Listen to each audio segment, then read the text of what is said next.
This is the D6 generation with your hosts, Craig Gallant.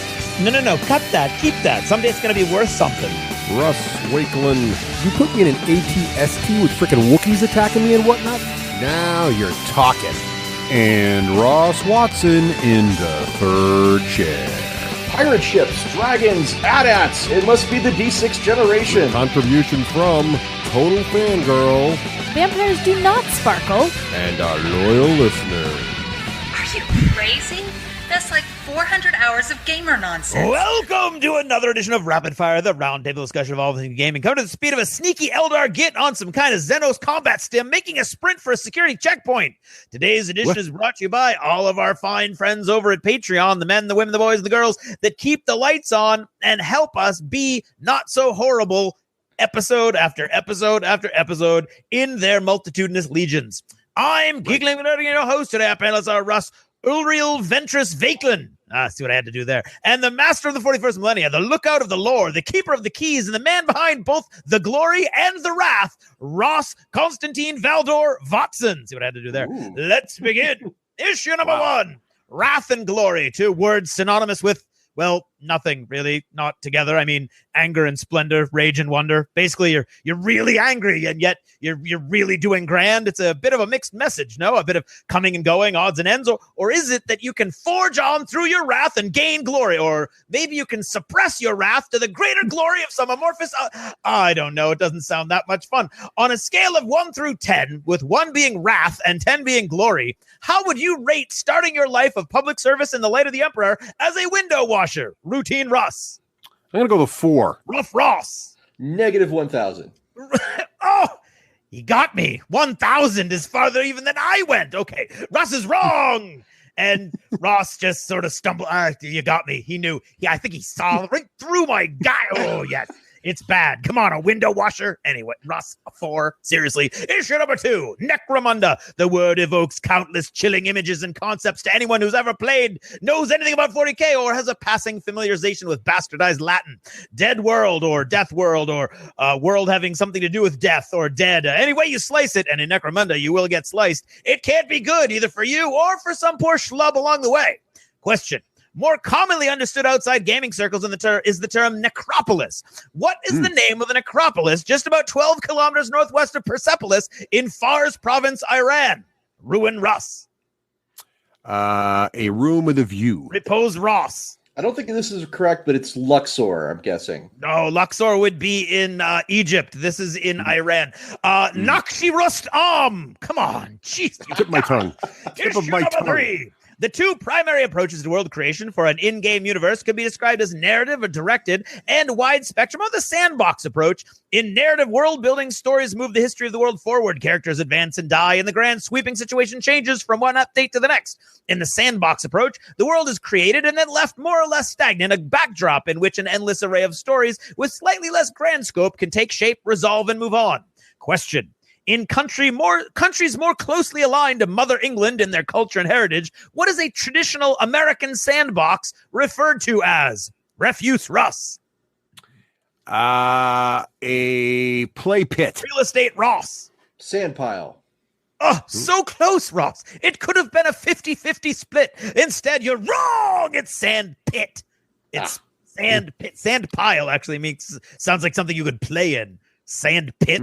Really? Sand pit? It's kind of gross. Issue number 4. A gang is a group of friends or members of a family with a defined leadership and internal organization that identifies with or claims control over territory in a community and engages either individually or collectively in illegal and possibly violent behavior. One might think that gangs are far from a beneficial theme for a tabletop gang, but hey, one would be wrong. Question.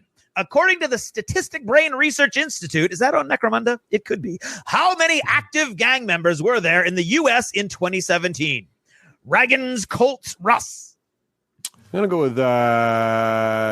with 25,000. Rock Machine Ross.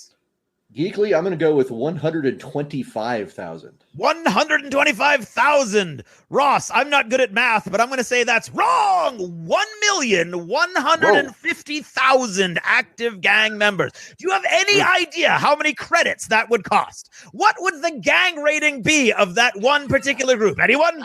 Anyone? I don't know. That's it for now. Thanks for listening and good night.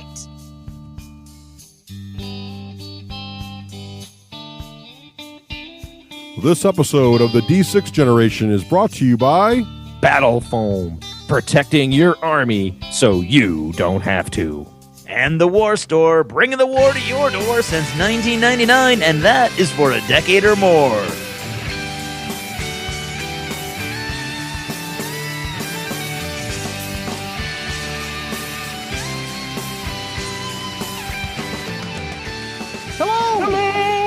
Hello.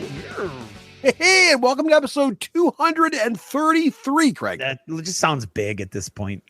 of the D6 Generation. I'm Russ Wakeman. I'm Craigalon. And I'm Ross, Rogue Trader Watson.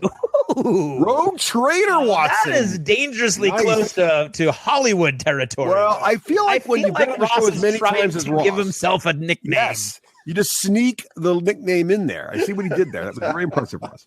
I've been Ross, listening welcome to the back show to for the a show. long time, guys. That is true. Yeah, we appreciate it. You have earned a nickname, sir. If That's anyone has, true. it is you. That is true.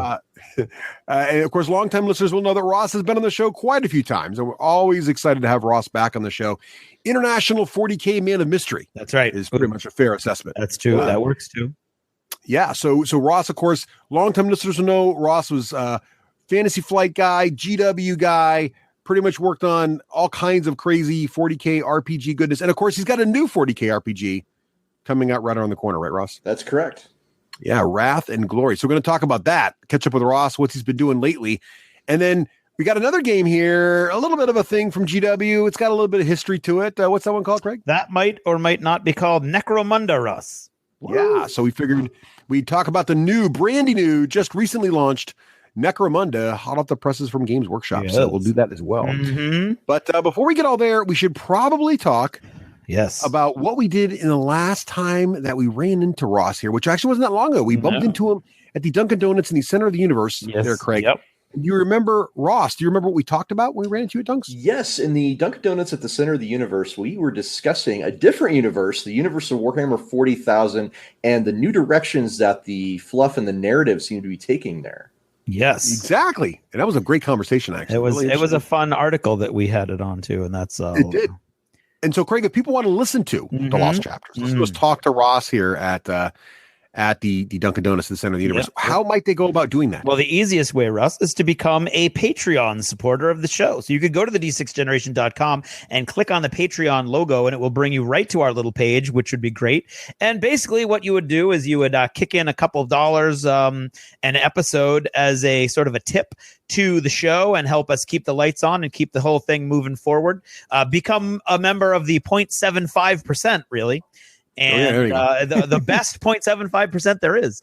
And Exactly. exactly. And $2 an episode or more pledged through Patreon unlocks the entire library of the Lost Chapters. That is hours upon hours upon hours of additional content with all of our different third chairs talking about wackiness in a casual atmosphere as if you're just hanging out game night at the Dunkin' Donuts at the center of the universe. Yes, indeed. So, what's time now for, Craig? Well, it's time for me to reach over here, flip this switch, turn this knob, and hope it does what it's supposed to do when I say achievements in gaming. Hey, it worked. Huzzah! Craig's got a brand new computer rig over there, and it seems to be working just fine, which is fantastic. So yeah, it's time for achievements now. Here we talk about what we've been doing lately. Ross, what kind of games have you been playing lately? Board games, card games, RPGs, miniature games? What It have you all been doing? counts. Well, Yeah. I've been playing a lot of RPGs, of course. Wrath and Glory's been taking a whole bunch of time, and we've been playtesting it pretty hardcore. I've got actually 3 different groups here in Colorado that I play the game with on a really regular basis. But I've also got to play some really cool RPGs like Dungeons & Dragons 5th Edition. We Nice. did that on a Twitch stream, actually, at a recent convention, which was really, really cool. Cool. And I've been playing The Dark Eye, which is another of the games at Ulysses North America, which is a pretty cool fantasy one. There's one called Hexen 1776, which I've also played, which is a really kind of an interesting Grimm's fairy tales almost approach to 30 Years War era Europe. which is really cool. And board game wise, there's a game called The Captain is Dead, and I think I've talked about this actually before on the show. It's a really fun co-op. Sounds game. familiar. Yeah. Basically, it's like a lot like an episode of Star Trek. You're on a ship. The Klingons are attacking. Well, it's not really Klingons, but aliens are attacking the ship. Everything's gone to hell, and you've got to warp out of there.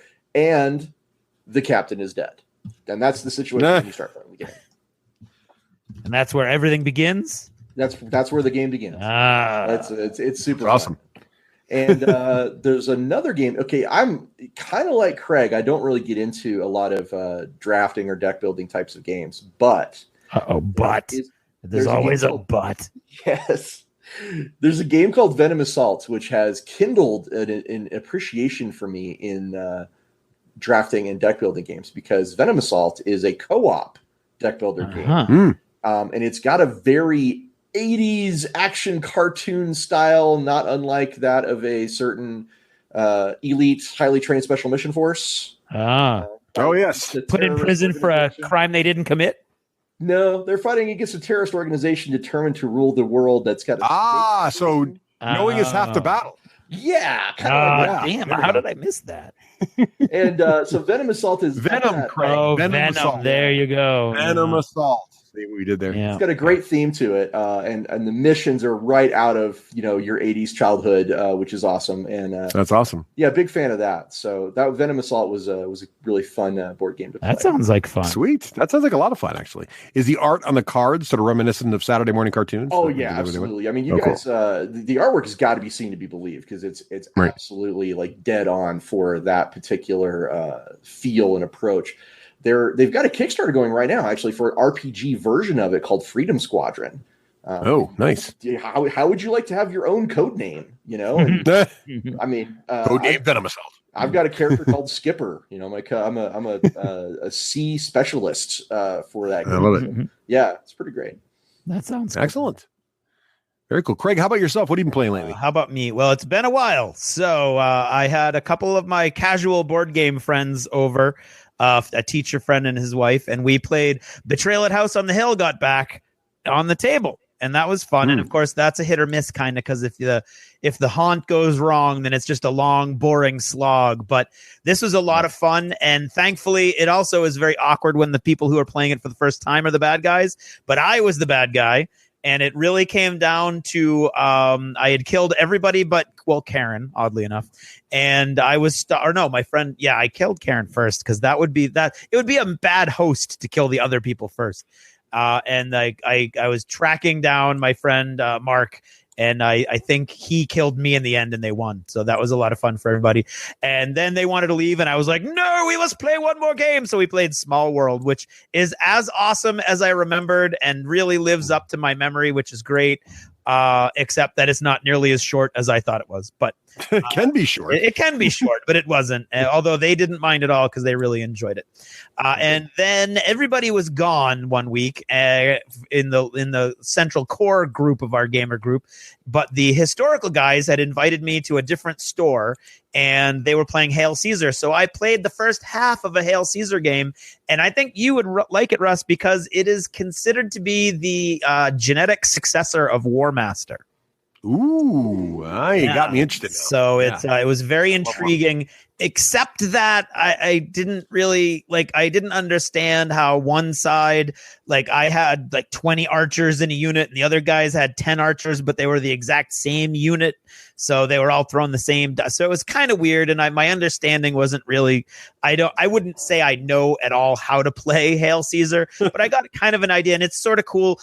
There were aspects I remembered well from War Master, like your leader doesn't necessarily have movement statistics. He's at the end of everything else. You can kind of shift him and get him moving. And I remember the orders, you have to be giving the orders, and if you blow the order, then the rest of your army doesn't move that turn, which happened to me twice, and that's when I was like, oh, okay, we'll see. But it was a lot of fun. It was Vikings versus the English, so in a kind of the Vikings TV show or the Last Kingdom TV show kind of historical period. So that was a lot of fun. And that got me back again. I had played a couple games of Sales of Glory with them, and that kind of got those juices flowing. And so I went over to our friend Joe's house for a Sunday or a Saturday night of gaming, and we played Sails of Glory, but we played just a bunch of frigates on frigates, and that was fun because they die fast. So there's no like massive war of attrition where the ships of the line have to be killed over a long period of time. It was just a boom, oh, that one's dead. Boom, oh, it takes a little longer than that, but that was about it.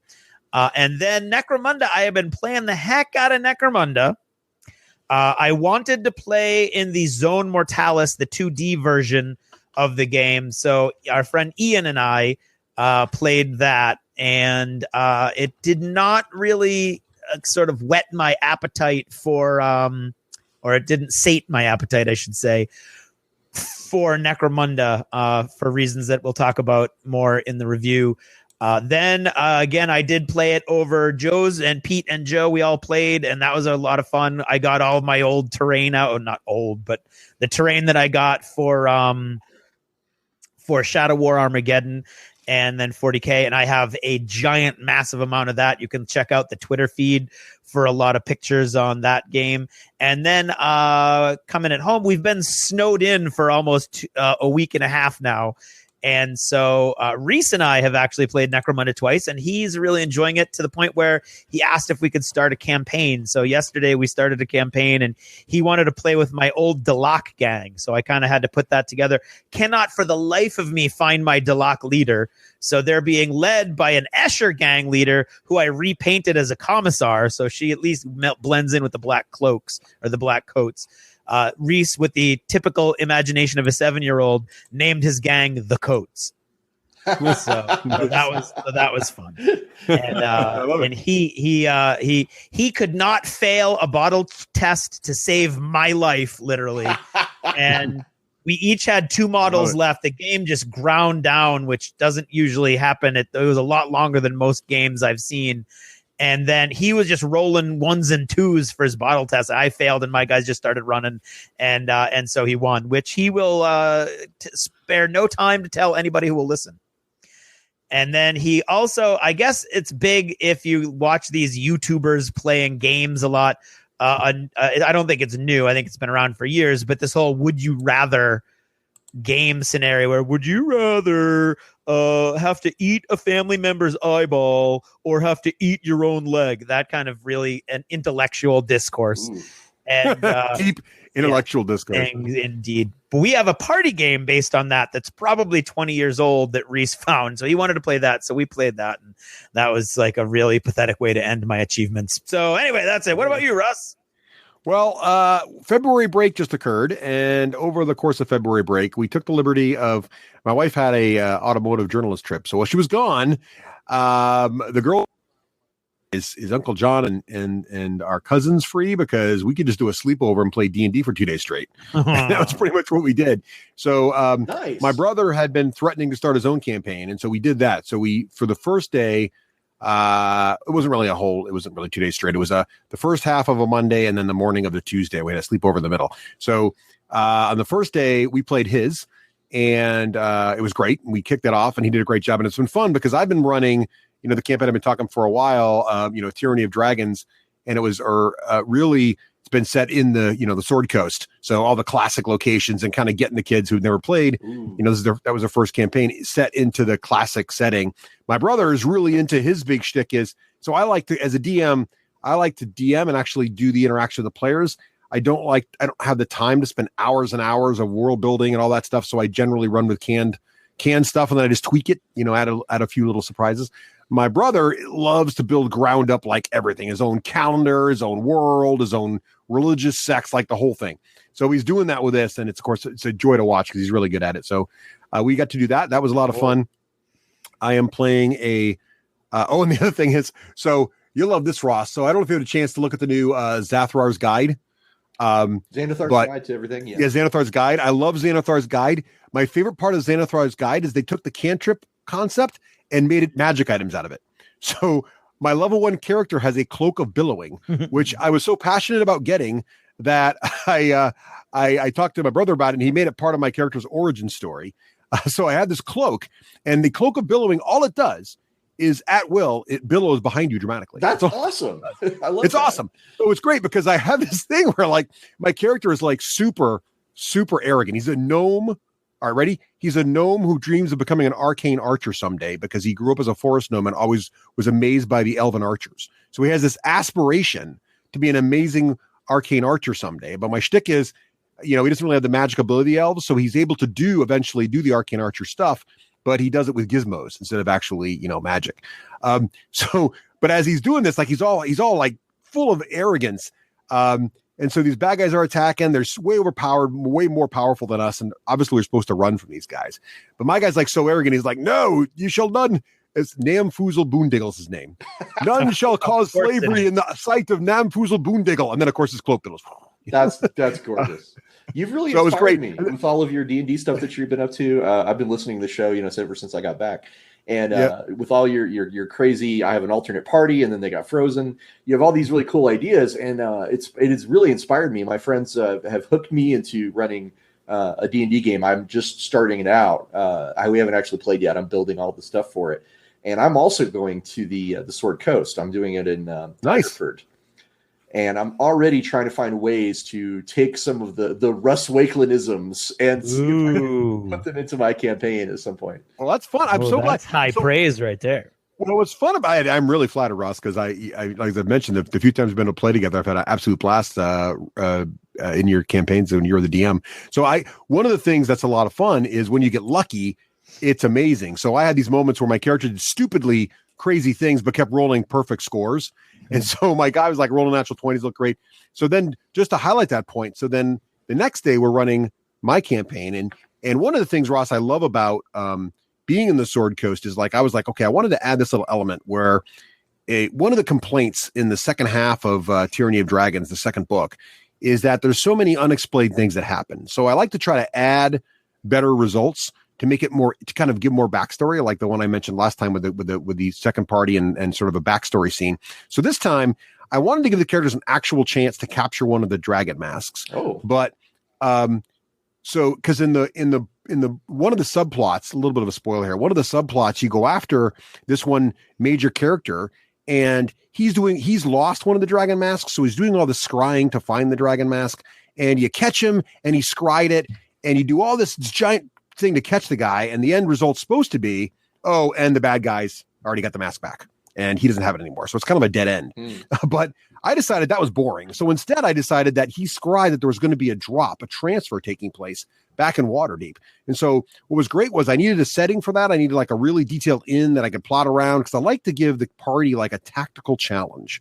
So like I went in and I went online, and of course millions of great players out there. There's all kinds of great community material about people creating various inns that are mentioned in one book someplace in some novel that exists in Waterdeep, and they go ahead and create the whole thing with floor plans and everything. So I downloaded some of that, got one. It has like the name of the bartender, the 15 people that work there, all no work. It's right there. Boom, I got it. So I grabbed that, and then I set the stage. So they're coming in and they're doing all their investigation, and they notice like, that second story is all rented out, but it's weird because it's not really a time of year for that. And they start to figure out the bad guy, this is totally a trap. And the main cult knows this exchange is going down, and they're there to ambush them. And the party, meanwhile, has already killed the person that the trade was meant to be there for. So they're there impersonating that person to get the trade. And they realize the Zenthrati there, the black network, is making the exchange with them, but then the cult is actually seeing them all. And as this is going down, thank you. Yeah, I always pronounced that wrong. So as the net's closing in, and the party knows this, so they start to do things, and they're not really telling me why. So they've clearly had a plan, but they're not really explaining it to me. So like, I'm going to cast this cantrip on myself to get a little hot and look like I'm sweating, and really insist that the barkeep, tries to open some of the windows. So they get that to happen. And the bad guys are there watching them, and they do this whole thing. And the exchange goes down. A bad guy comes in the door. It's clear like they're outclassed. There's a lot of muscle in the room. So they try to make the move. They get the item. The bad guys pickpocket it off of them. They pickpocket it back at the last minute. The druid, the paladin rolls a natural 20, tosses it to druid. The druid transforms into an eagle. Badass. And when you transform, everything you're carrying is in your body now, so no one can pickpocket anymore. And she goes, yeah, I remember that window I had her open? I fly out it. I was like, oh, that's great. That's brilliant. And it was awesome. And then, of course, the rest of the party had to somehow extricate themselves. But it was a great scene. I love this kind of tactical situations where it's not all about just rolling to hit dice and damage dice. So it was a lot of fun. Russ, if people want to know more about that, we actually had a conversation in Duncan's about that. We did. Yeah, there's a couple of our last chapter episodes where you and I talk about DMing and spicing up your combat scenes and all that kind of stuff. So yeah, absolutely. And of course, once you get into the last chapters, you have access to the entire archive. So look at that. See, this is why he's one of our favorite guests, Craig. Look at that plug. That was Thank you, very Ross. well played. And those are some of my favorite conversations. Yeah, I love those moments, and it's been fantastic. So Ross, that's high praise that you're taking some of my days insights has inspired you. That's really nice to hear.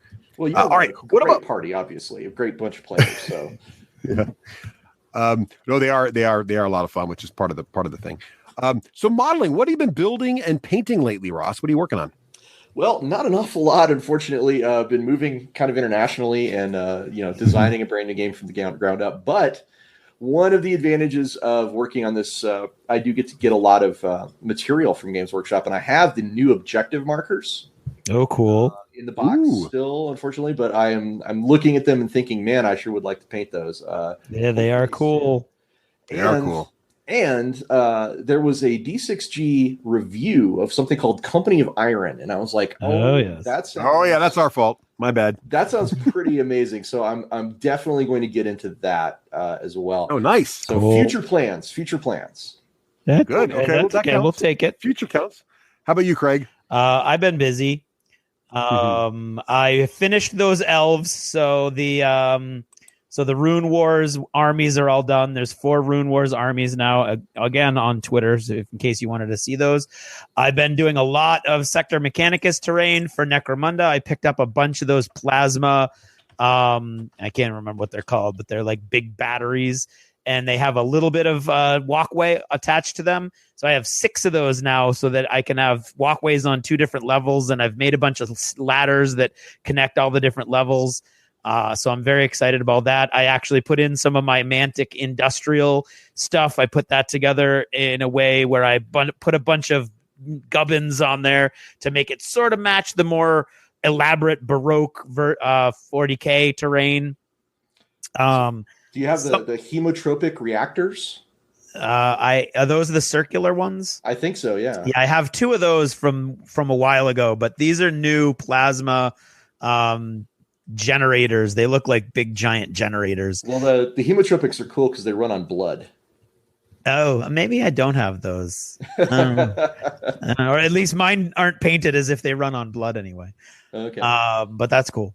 I've also been working on all of the plastic terrain that comes with the Necromunda game, so that was cool. And you have the Goliath gang, Russ. So I have the Escher gang. The starter box comes with 2 full gangs.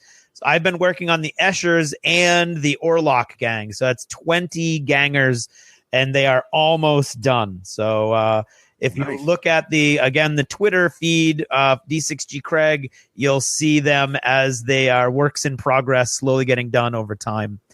And that's what I've been working on. What about you, Russ? Well, I forgot to mention one other game I was playing, which I was gonna say Heroes. So this thing dropped, and I got distracted. I've not worked on the gang you gave me, Craig, because yes, you've been busy. In my mail box, well, not my mailbox, because it wouldn't fit. In my back porch came a large Kickstarter shipment of the game Heroes of Land, Air, and Sea. Yes. Now this is in modeling, but also talk about playing a little bit because there is a lot to put together in this game, but none of it is models. So this game is by the guys who make Tiny Epic Kingdoms. Yeah. And one day, apparently, they woke up and said, you know what would be really cool is if we made just an epic game that didn't have the word tiny in it. So this game is essentially, it's a dudes on the map 4X take over the world game. And it features, the core set features 4 different factions, dwarves, humans, elves, and orcs. However, if you back the Kickstarter, you get another box that is just the same size that adds 4 more factions: undead, lizards, goblins, and one more that I can't remember. Lionkin. Lionkin, thank you. Yes, I yes. tweeted about Lionkin Yes, Ho. been Yes. all As tweeted out. Lionkin, thank you. Lionkin, Now, the reason this has assembly is that this game is so massive. Not only does each faction come with individually sculpted and colored serfs and warrior models, also each faction comes with 3 hero models that are unique. And if you bought the deluxe edition, which I did because I was crazy when I was on this Kickstarter, those are pre-painted to a pretty high standard, actually. So each faction has that stuff. It also has a bunch of cardboard that you must assemble. They claim you don't have to glue it, but I glued it. I used a little Elmer's glue here. So basically, there is you poke out and build these 3 towers. Each faction has 3 towers. You also have to poke out and build their headquarters, which is really 3 layered things that stack on each other to go from a level 1 HQ to a level 2 to a level 3, kind of like a ziggurat type thing. Then each faction also has a flying unit you must assemble. So for the goblins, it's like a little helicopter. For the orcs, it's a dragon. For the undead, it's a dracolich. For the lizard guys, it's a flying beetle. And then each one also has some sort of naval vessel. So for the orcs, it's awesome. It's this raft that's been strapped to the back of a giant crocodile. For the goblins, it's a submarine that can literally submerge. So these things are really cool, and the flyers and the ships are big enough that you can put 2 of the models in them, which is actually part of the transport rules. So these are pretty large. You got to assemble them all. You got to glue them. So when you do the math, I just described to you as one faction. You do the math times 8. That's a lot of assembly. It took me the better part of a Saturday and a decent amount into a Sunday to get all this stuff properly assembled. Yeah, those tweets were stretched out over quite a length of time. They were. And I had to tweet each faction. I was like, after I'm done building, I was like, I got to show you this picture. I got to show you. And each faction has its own mat that you play in front of that keeps track of all the different things. And these are really asymmetric factions because each of the buildings, it's very much like a 4X game where you're building buildings back at your base, which add more powers to all of your stuff, but particularly the units they can build. So you can't build some of your heroes until you build a unit, until you build a building, but that building also grants you more powers to your faction. Your flyer is unique. So for example, the orc flyer can literally, because it's a dragon, can eat dudes before combat begins. Meanwhile, the goblin submarine can submerge and mine extra resources, pop up anywhere else on the board, like all kinds of crazy rules that makes all the factions very different. And don't get me started on the undead and reaving souls. I mean, there's nothing wrong with that. So it's a really interesting game. I've played it twice now. Had a great time with my family members. So 2 4-player games coming in right at about 2.5 hours with rules learning, which is pretty good for a 4-player, take over the world. You can kind of do anything game. So I really like this a lot of really cool mechanics. And I'm going to try to get Craig to the table with this thing so we can review it sometime. But I'm really, really impressed with the components and the rules. It is dangerously close to becoming my favorite 4X game. We'll see how long that it holds that moniker. But I really, really like it. And I really like 4X games. They're my they're one of my favorite genres there. Yes. So that's keep me busy. Cool. Also, I posted some pictures of the box control because I found some really cool boxes at Target that are these giant plastic boxes you open that have smaller troughs in them. And the troughs are just big enough to put each army in the trough. So basically, you pop open the plastic and give each player one of the troughs, and they're ready to rock. Oh, cool. So check that out too. So, that's our modeling. What about other stuff? What about like movies, TV, books? Ross, what have you been watching and viewing and reading? So much. I'm gonna start with the video games actually. Sniper Elite, the series Sniper Elite, is something I just adore. And basically, you sneak around with your rifle. It's first person when you're sniping and third person when you're just kind of running around in the world. And it's just fantastic. It takes place in World War II, and it just puts you in all these really interesting locations. And there's a lot of interesting challenges to accomplish your mission. It's remain unseen. And they do some really cool alternate history bits with World War II. Like the most recent DLC for Sniper Elite 4 is about the Nazis developing an atomic weapon, right? Which is kind of awesome. Didn't actually happen, but it's great. And I love it. It's just a lot of fun to go around shoot Nazis and when they don't see you. Right. Total War Warhammer consumed my life. Oh yeah, because man, that game was great. I haven't played Total War Warhammer 2 yet, but because I've been playing almost every single faction in Total War Warhammer and just loving it. I think my favorite has to be the dwarves, though, because you can just set up this really amazing gun line and let everybody just walk into your fire, which is kind of Nice. there's just something really great about that. And then when they finally get to you, well, you have dwarves, and they're tough, tough little guys. Yeah. I'm going to join several previous guests in having played and really enjoyed XCOM 2: War of the Chosen. Ooh, I haven't played that expansion yet. Yeah, I'm definitely not the first person to come on the D6G and tell you guys about it, because it is. No, that's true. Yeah. It's really, really good. I gotta check that out. I think I agree with one of the former guests who talked about it, though. It's really good for the first 3/4 of the game, and then once you complete all that new content, it's kind of the same game after that. But still, well worth the price. Just the little quality of life stuff that they throw in there, like there's a bond you can form between two of your guys, okay, and they go on missions together, and they develop that bond, and it gives them cool abilities. And the best part is that your game actually gives you the option to start taking pictures of them after a successful mission. And they do these cool, crazy back-to-back poses, and it's all like for a propaganda effort in universe. But it's just actually really kind of cool and cheesy, and I love it. I name all my guys in XCOM 2 after my real life friends, and sometimes I'll post on Facebook about like what they've been, how many aliens they've been killing, which is very popular. So sometimes it's kind of really amusing to see two people that are real people from my Facebook friends who are now their avatars in the game are these bro fisting, alien killing, shotgun toting, posing in cheesy poses characters, which is pretty great. And then there's also Darkest Dungeon, which I don't know if you guys have heard of this. It's a really fun side-scroller, turn-based exploration game with a really fantastic aesthetic. It's very dark. It's almost reminiscent of some of Mike Mignola's stuff. That's his Hellboy and things like that.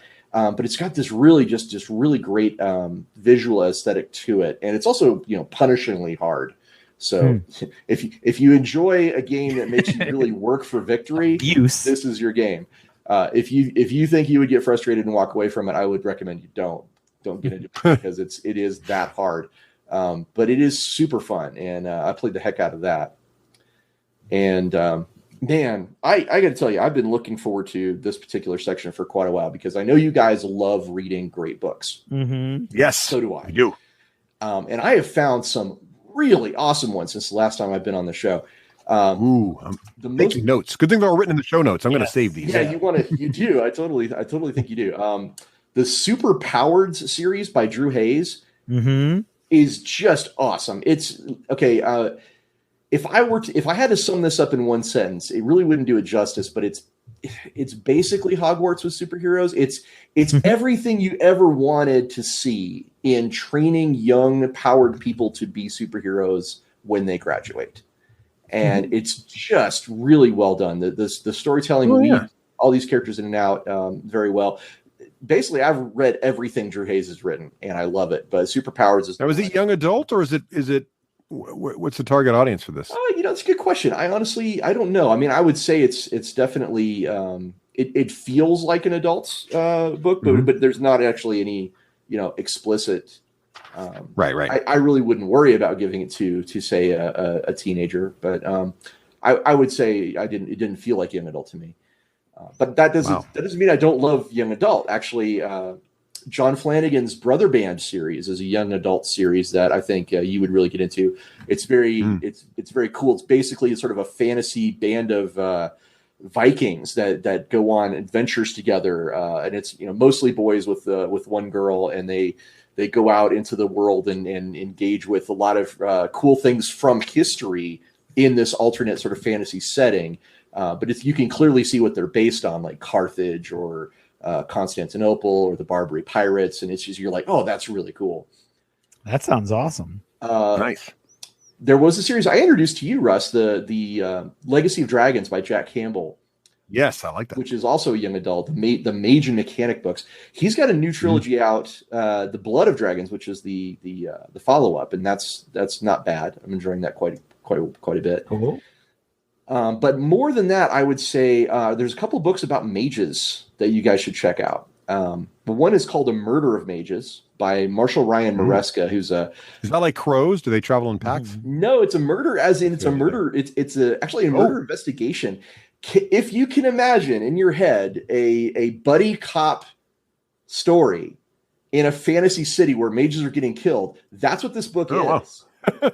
I love that already. Yeah, it's sold. It's totally a buddy cop thing, and one of them is like a super serious Sherlock Holmes type, and the other one's sort of more shoot from the hip, but with a spy background, and it's really, really good.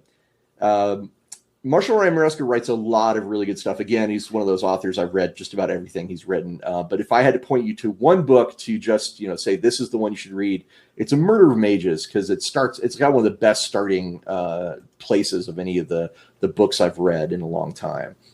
Cool. And then lastly, there's a series of books called the Powder Mage series by this guy called Brian McClellan, who is a student of Brandon Sanderson. You guys have read some of his books in the past. And McClellan is really good. But the thing about these books that is really interesting to me, especially as an RPG guy, is he's got this new way magic works in a setting. It's basically a fantasy world where gunpowder is just starting to sort of enter the picture. They're just starting to move from mounted knights into the era of rifles and dragoons and things like that. And a new breed of mage has emerged that can sense gunpowder. They can actually eat it, and like a drug, it makes them super strong and fast and tough. And they can even ignite powder at range with their abilities. And that sounds like it would be dangerous. Well, yeah, but they're also really excellent shots because they can actually guide the path of the bullet with their powers. It's really interesting. It's something I've never seen before, is the way this guy approaches the idea of the evolution of magic along with the evolution of technology, which is really cool. So I would highly recommend those as well. And listen, I'm writing all these down. I'm literally, I've got Audible credits stacking up. I've been behind because I've been doing some work stuff, so I'm going to jump on those. Oh yeah, I've totally been saving these. I've had a little file in my brain labeled next time I talk to Russ. These are the ones. Great, cool, well, very cool. And do we want to talk about TV shows and movies too in the same section, or why not? Go for it, Ross. Okay, bring it all, baby. So I just fell in love with Voltron, Legendary Defender. Kind of like you. It's so good, right? The next flick, it's so good. I love it. My girls and I love it. Yeah, it surprised me on many levels. Which it's interesting. I keep thinking that it's gonna dip in quality. It surely can't maintain this level of awesome, and yet it still does. No, they're killing it. The new I'm behind one season. I think the latest season just came out, and I've not had a chance to watch it. I'm working my way through it, so I haven't finished it entirely, but I'm definitely excited about it. Stranger Things 2, which loved everything about it, just great. Paul Reiser, as soon as he appeared on screen, I just started laughing. That's awesome. He's so 80s. It's like, this is so 80s. I love it. The Netflix Defender show, I really enjoyed that. Got a kick out of it. Have just started Jessica Jones season 2. Oh, it's good. I'm loving it. I'm only about a quarter of the way through, but I'm loving it. I'm about halfway through, and it just keeps getting better and better. But I have to talk about probably the most interesting show I've seen in the last 6 months has got to be Black Mirror. Oh, I couldn't. Okay, so I want to like this series because everybody raves about it. But I guess the first episode, I don't know, it was too dark for me. Yeah. I went down a weird trail. Yeah. I don't know. It was too dark. Ross, tell me, does it stay that dark? Is it worth trying to pile through? I don't know how much darkness I can take. Well, I think, Black Mirror definitely has that speed bump right at the beginning with that first episode, right? And getting past that does take some effort, which is not to say it's not a bad episode or anything, but it definitely is a weird way to start things out. Right. But it does change. I think they shifted it from the BBC to Netflix in season 3, and the approach to the show changed slightly too. There's I'm not going to say that the bleak tone doesn't go away, because there are still some entertainingly bleak and dark episodes, but there's also some episodes that are very uplifting. There's some episodes that really there was one Emmy nominated one actually called San Junipero, which is brilliant.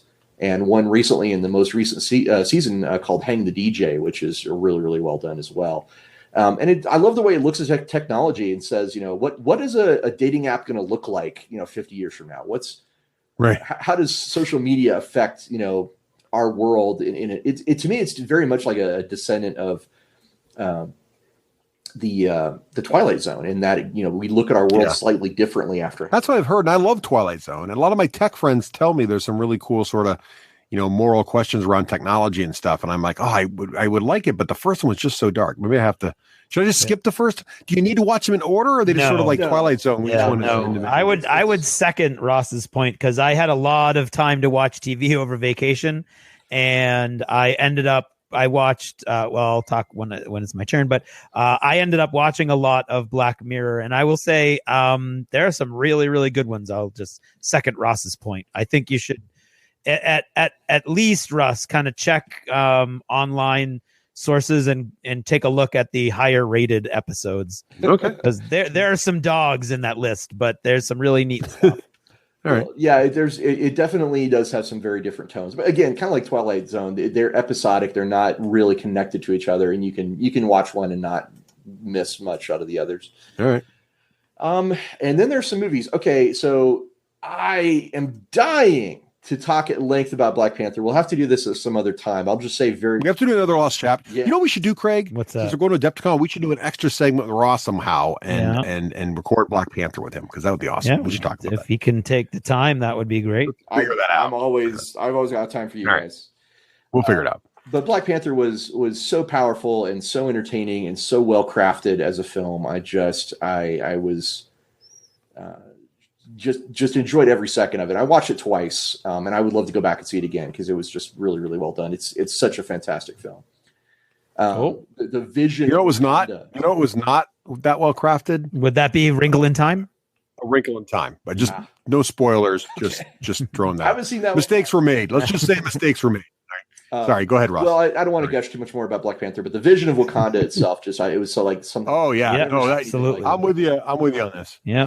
Thor Ragnarok was very surprisingly entertaining, and just I was really enchanted by all the bold decisions they made.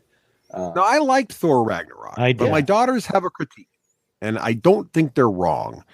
They took Thor and it was almost like Guardians of the Galaxy was doing so well, they wanted to make Guardians of the Galaxy with Thor, or Thor with Guardians. It was just a little too Guardians and not enough Thor, if that made sense. Oh, I think does that make sense? Totally valid criticism. All three of the Thor movies have very different tones. I think that's right. Absolutely spot on.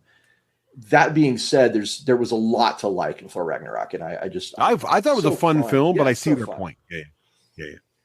And I saw in Germany, actually, I saw The Last Jedi in the Frankfurt theater. They showed it in English, which was nice. Mm-hmm. And my friends surprisingly were all like, "Wow, we like it so much better in English. Like a lot of the story makes more sense this way." That was that's the opposite. I would be a little upset. Yeah, really concerning. Although they tell me that Star Wars in the episode 4 in German is just amazing. So there's that. Right. And of course I saw The Shape of Water, which is the big winner at the Oscars. Yeah. And wow, would you concur with their choice? Well, I'm a little biased because I love Guillermo del Toro's filmmaking. Like everything, pretty much everything he's done. I'm like, I like this. This speaks to me. And what I found most insightful really was somebody pointed out that The Shape of Water is basically a gender flipped Splash. If you remember Splash from the 80s. And it was shocking to go. Wow. So now you've told me, Ross, that Splash just won Best Picture. In a way it did. In a way. If you've seen The Shape of Water and then you go back and you think about or read about the script to Splash, you'll be like, wow, this is really close in a good way. At any point, is he in the bathtub? Yeah, because there's a bathtub. Okay. Well, then shot for shot. There it is. shot for shot. But very entertaining, nevertheless. So all of that, and like Craig, I just love going seeing movies. It's fantastic. So yeah, we see a lot of movies in the Ross Watson household, and definitely looking forward to all the really cool stuff that's coming up. And that is my other That's good That achievements. is some impressive achievements. Yep. Craig, how about your list, sir? My list is, let's see. Finished listening to Dance with Dragons, and I didn't hate it at all, which I wonder is making me, am I going soft in my old age? I don't know, but I enjoyed it. And again, I think it's probably because I was listening it at 1.5 speed. I started Persepolis Rising, which is the next book in the Expanse series. And I have to say, I am loving it, even though it pushes the timeline forward 30 years, which is a lot. But they do have age mitigating medications, so it's not quite as much of a hit as it would be in the modern time. I watched a lot of television over vacation because my wife is studying for a major financial industry test. So it's just Reese and I, and Reese is playing a lot of Minecraft, and so that leaves me with a lot of time to paint and watch TV. And so I watched all of the second half of The Tick, and I'm happy to report that the serious psychobabble that they tried to instill in the first half of the season is gone for the most part. There's still some little bits of seriousness that really fit well, I thought, and served the story, but none of that sort of dark drama that they tried to inject in the first half. I finished Altered Carbon and loved it. I hear such good things about that. I finished it also. It was amazing. I am so happy to hear that it's not based on a novel. It's based on a trilogy. Yes, but they have not renewed it yet. That's okay. They will. It's okay. All right. And so I was very excited about that. I went and bought, because, that's the new model for us. All of season 2 for Con Man. Oh, I'm only like 4 episodes in, but I'm loving that. It's so fun. I think it's not quite as funny as season 1, although it's cool because Nathan Fillion is in it a lot more than season 1.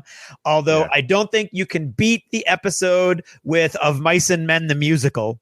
I'm not there yet. which they subtitled "I'm with Stupid." And that was just hilarious as an English teacher. Electric Dreams, like I said, that was on Amazon, I believe, which is a bunch of shows based on Philip K. Dick short stories. And I thought it's a little hit or miss, and every one of them is independent. They all stand alone, just like Black Mirror. I really enjoyed a bunch of them, though, and that's why I went, well, you know what? I'll give Black Mirror another chance. And I did, and I think after that first episode, which I would disagree respectfully with Ross, I don't think it was very good. But we can like different things. Exactly, and it's still okay. That's totally true. But there are some amazing episodes also. So, Russ, we can talk and I can give you my recommendations at some other point, but because I don't have any of the names right now, but there are some really, really cool ones so I really enjoyed. And then Jessica Jones has just started up. So I'm about 2/3 of the way through that. And I just love everything they're doing with that. It just makes you wonder what happened with Iron Fist and the Defenders, but we don't have to go there. No. And then, despite all of the reviews, I decided I wanted to I liked Bright when Bright was on Netflix.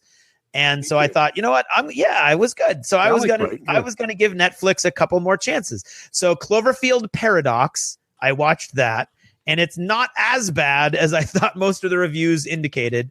It was light, kind of, and mellow fun, but it wasn't really horrible. I mean, it wasn't great. It wasn't great sci-fi cinema by any stretch of the imagination. It was very derivative. There were things that made no sense whatsoever, but I enjoyed it more than I enjoyed 10 Cloverfield Lane. So there you go. And then I thought, well, wait a minute. Paul Rudd. I love Paul Rudd. Paul Rudd's in this new Netflix production called Mute. And it has whichever Skarsgård was in Big Little Lies and True Blood. And I like him a lot. And so I saw Mute and, oh my God, it was awful. You can only, here's a rule of thumb. You can only, a given studio can only produce one sci-fi film set in a Blade Runner type series that's good at a time. Well, interestingly, Mute, Altered Carbon looks like it's in Blade Runner's world, right? But then Mute does too, and so one of them actually Mute is a very, very, very near future. Once you like flying cars and glowing neon. The flying cars are close. And most of the things that you see flying are not they cars; they're drones. Okay. And they're Those are drones close. like we have today.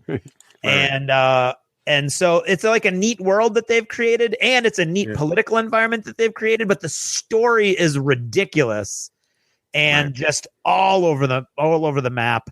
And Paul Rudd is a bad guy, and that just doesn't work for me on any level. And so so that was it. So what about you, Russ? Okay, well, real quick, I am between books, so I'm super excited. I'm thinking I'm going to do this powdered mage thing. It looks good. Is it powder or powdered? Powder. Is he like powder? Okay, powdered mage is all different. It's a very like a recipe. Victorian mage, powdered. You could do that too, yeah. Right. Also, as Craig mentioned, Altered Carbon was awesome. Also, one of the series I didn't mention, but Bob mentioned it in the chat here, which is Timeless. Timeless just came back this Sunday. I really enjoyed that season, the first season last year, and the first episode was great. I'm super excited to have it back. I did not see it yet. We are in the middle of the second season. We, meaning my daughters and I, we watch anime. We are now in the second season of Sword Art Online.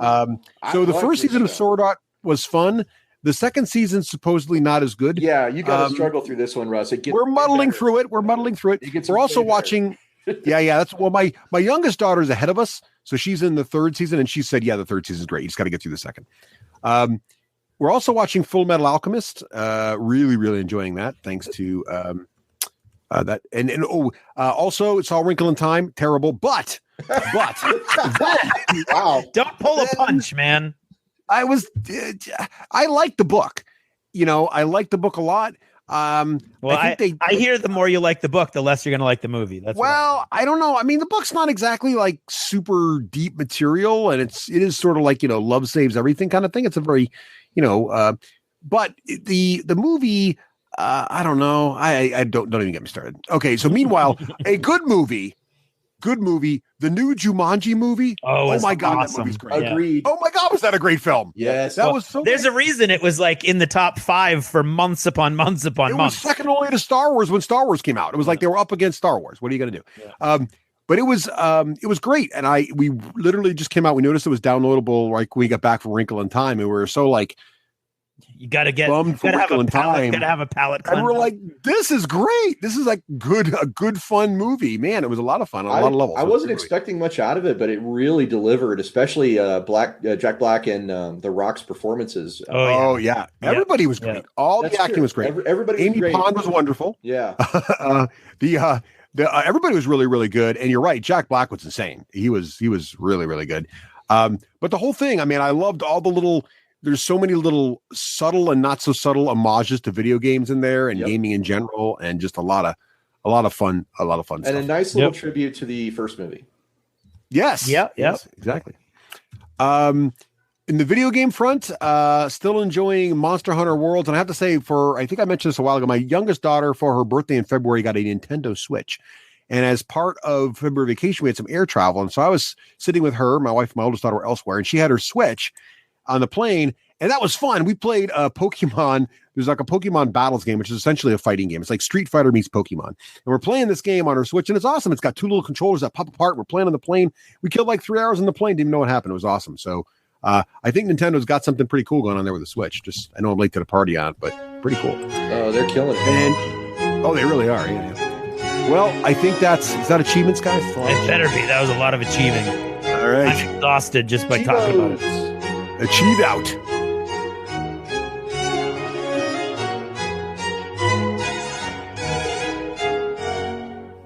And now, in an attempt to bring a small amount of dignity and decorum to this otherwise base form of entertainment, and I use the term loosely, I am proud to present... Oh, get on with it. It's time for App of the Ep. Seriously, Wakeland, I used to have my own segment, and now I'm relegating to announcing this pap. Hey, you're lucky we still use you.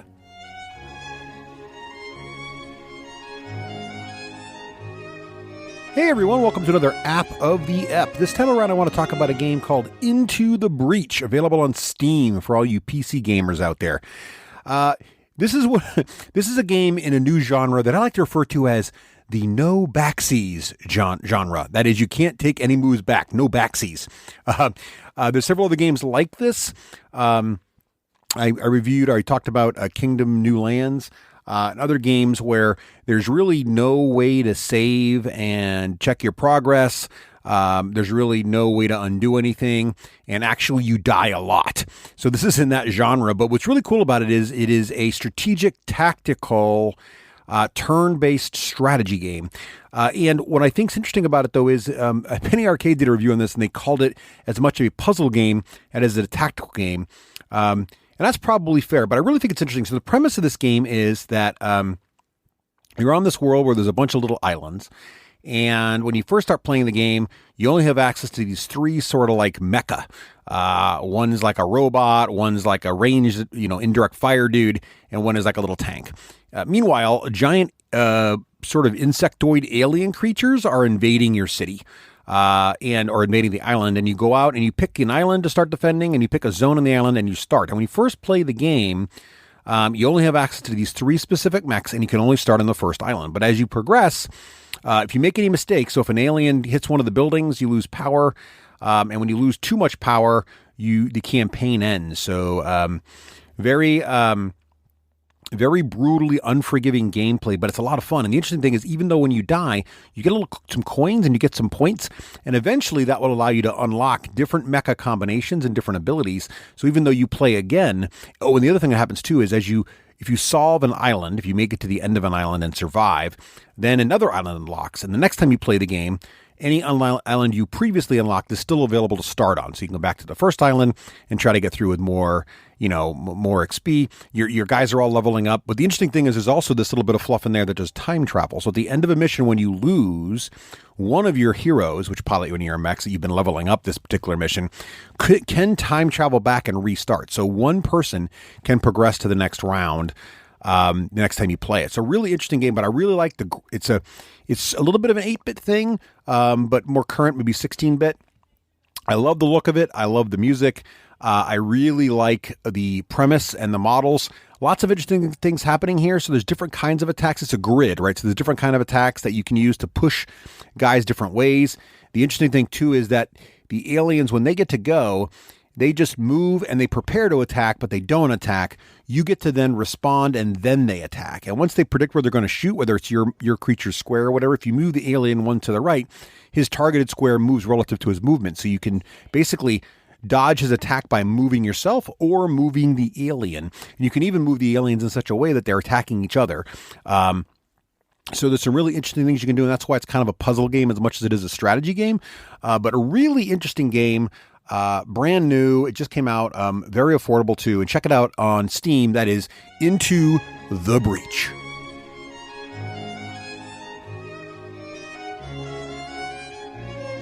Thank you for listening to another scintillating edition of App of the App, a segment in which, Hey, less of that. More just getting on with the show. seriously, Wakeland, you are like school in summer. No class.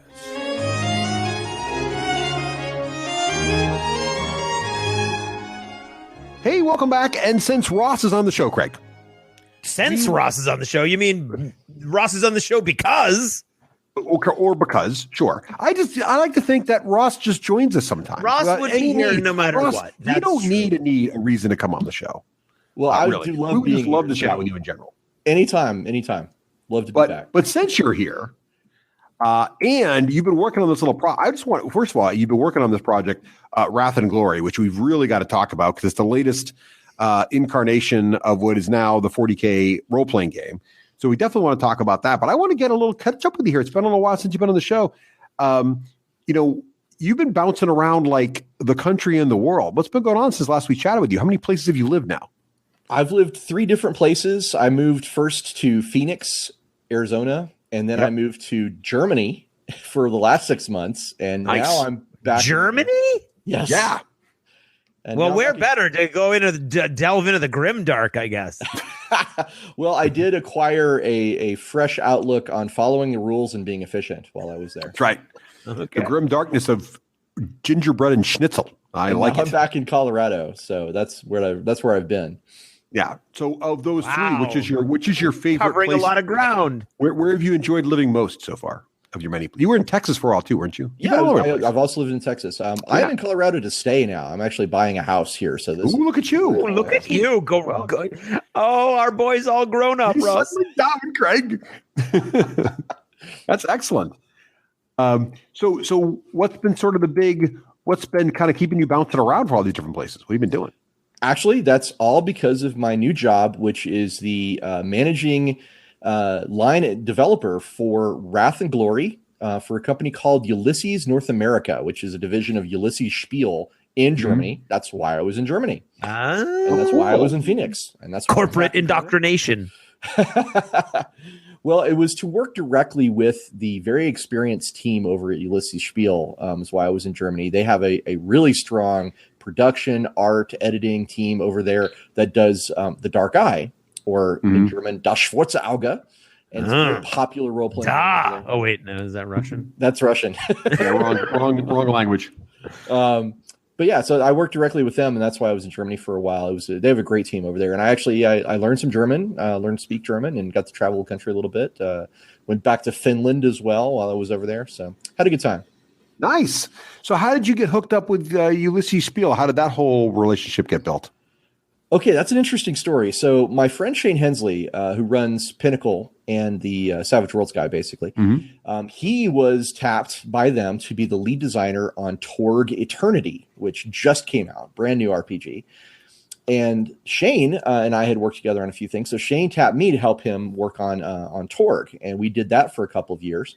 And then Ulysses Spiel picked up the 40K role-playing game license, and Shane said, "Hey, I know the perfect guy to run that." So they got in touch with me right away. And at first, we had this conversation about like what the new game was going to be like. And I was like, I don't know. I don't really, I was not interested in coming back to do Dark Heresy 3.0. That was not on the table for me at all. And they said, well, we'll hire you and we'll give you full control over the line, full authority to make a brand new system, basically whatever you want. And I said, okay. Nice. Yeah. Sold. Yes, absolutely. So work in your favorite universe, but get the build, because when you inherited Dark Heresy at Fantasy Flight, you were still working with the constraints of this was Dark Heresy 2.0, right? Well, which had been created by Black Industries, right? But so it was like a handoff of a handoff, right? Just to be clear, I worked on the first edition of Dark Heresy, not the second. But yes, first. We did inherit it. We did inherit it from Black Industries and carried it forward from there. So yeah, you're right. In that was a very different situation. I came into a system that was already adopted and already fully developed into a line and approach to the line that had already been agreed upon and developed. Yeah. So my control was very limited. Well, not very limited. It was more limited before. So now you're jumping in and you're getting to do. You've got full, within some kind of budget, obviously, but full creative control of exactly what's going to happen. Right. Exactly. Now, yeah, I'm the lead designer. I get to decide. I created the whole new system and decided what the game line was going to be like and what the schedule is going to be like. My name's on the contract with Games Workshop. Like everything is very much more under my control this time, which is great. Wow. Now I've got a question for you, Ross. Of course. It's quite like, can you now admit that starting off as a window washer in the Imperium might not be the most exciting way to start a 40K role-playing game? No, I want to hear him say he preserved that. That is still totally disagree. In fact, that is the primary career path. The reason you have Wrath and Glory is because you are a window washer and you're just sick of it. Because people keep spitting on the windows. Right. Well, the funny thing is, Wrath and Glory is designed to allow you to play at a lot of different levels of power. There's basically a tier system involved. So if you want to play a Dark Heresy type game, you can. That's what we've created as a tier 1. But our core, like the default style play that we're approaching with Wrath and Glory, this is what the game really proposes, is that you're playing at a higher level, what we call like a tier 3, where you are definitely a far more competent, far more important type person than, say, a window washer, for example. Right. Excellent. But you can be a window washer if you want. As Bob says, the world and the galaxy needs ditch diggers too. You can be Rimmer from Red Dwarf, but why would you want to? Right. But you can. Don't be But you could be. judgmental, Russ. Okay, sorry. No need to be judgmental. You can if you want to. So I gotta ask you this, Ross. So you've got the world is your oyster here. You're sitting here. You can do whatever you want. How did you kind of decide where you wanted to go, both creatively in the 40K sort of spot, but also as a core mechanics where you're like, oh my God, there's D20, there's this, there's that, there's the other. Where did you kind of start? Well, I started from the standpoint that I wanted a game that was not percentile. I knew that, and I knew that what I was really feeling at the time when I was as a developer was I wanted to do something that had a way to scale, because 40K is a setting where you have an Imperial Guardsman with his lasgun. And it also is a setting where you can have a Titan walking around with giant cannons and things like that. So it had to be. Can I pilot a Titan, Ross? Just answer that question. Of course you can. We have. I will say Titans are probably not covered in the core rulebook right now. See, this is kind of an inside joke, because one of the things when Ross, one of the pleasures of getting to know Ross and work and play games with him is one of his core tenets as a GM is you never tell the players no, you just say yes, but. So that right there was a test to see if Ross would let me pilot a Titan.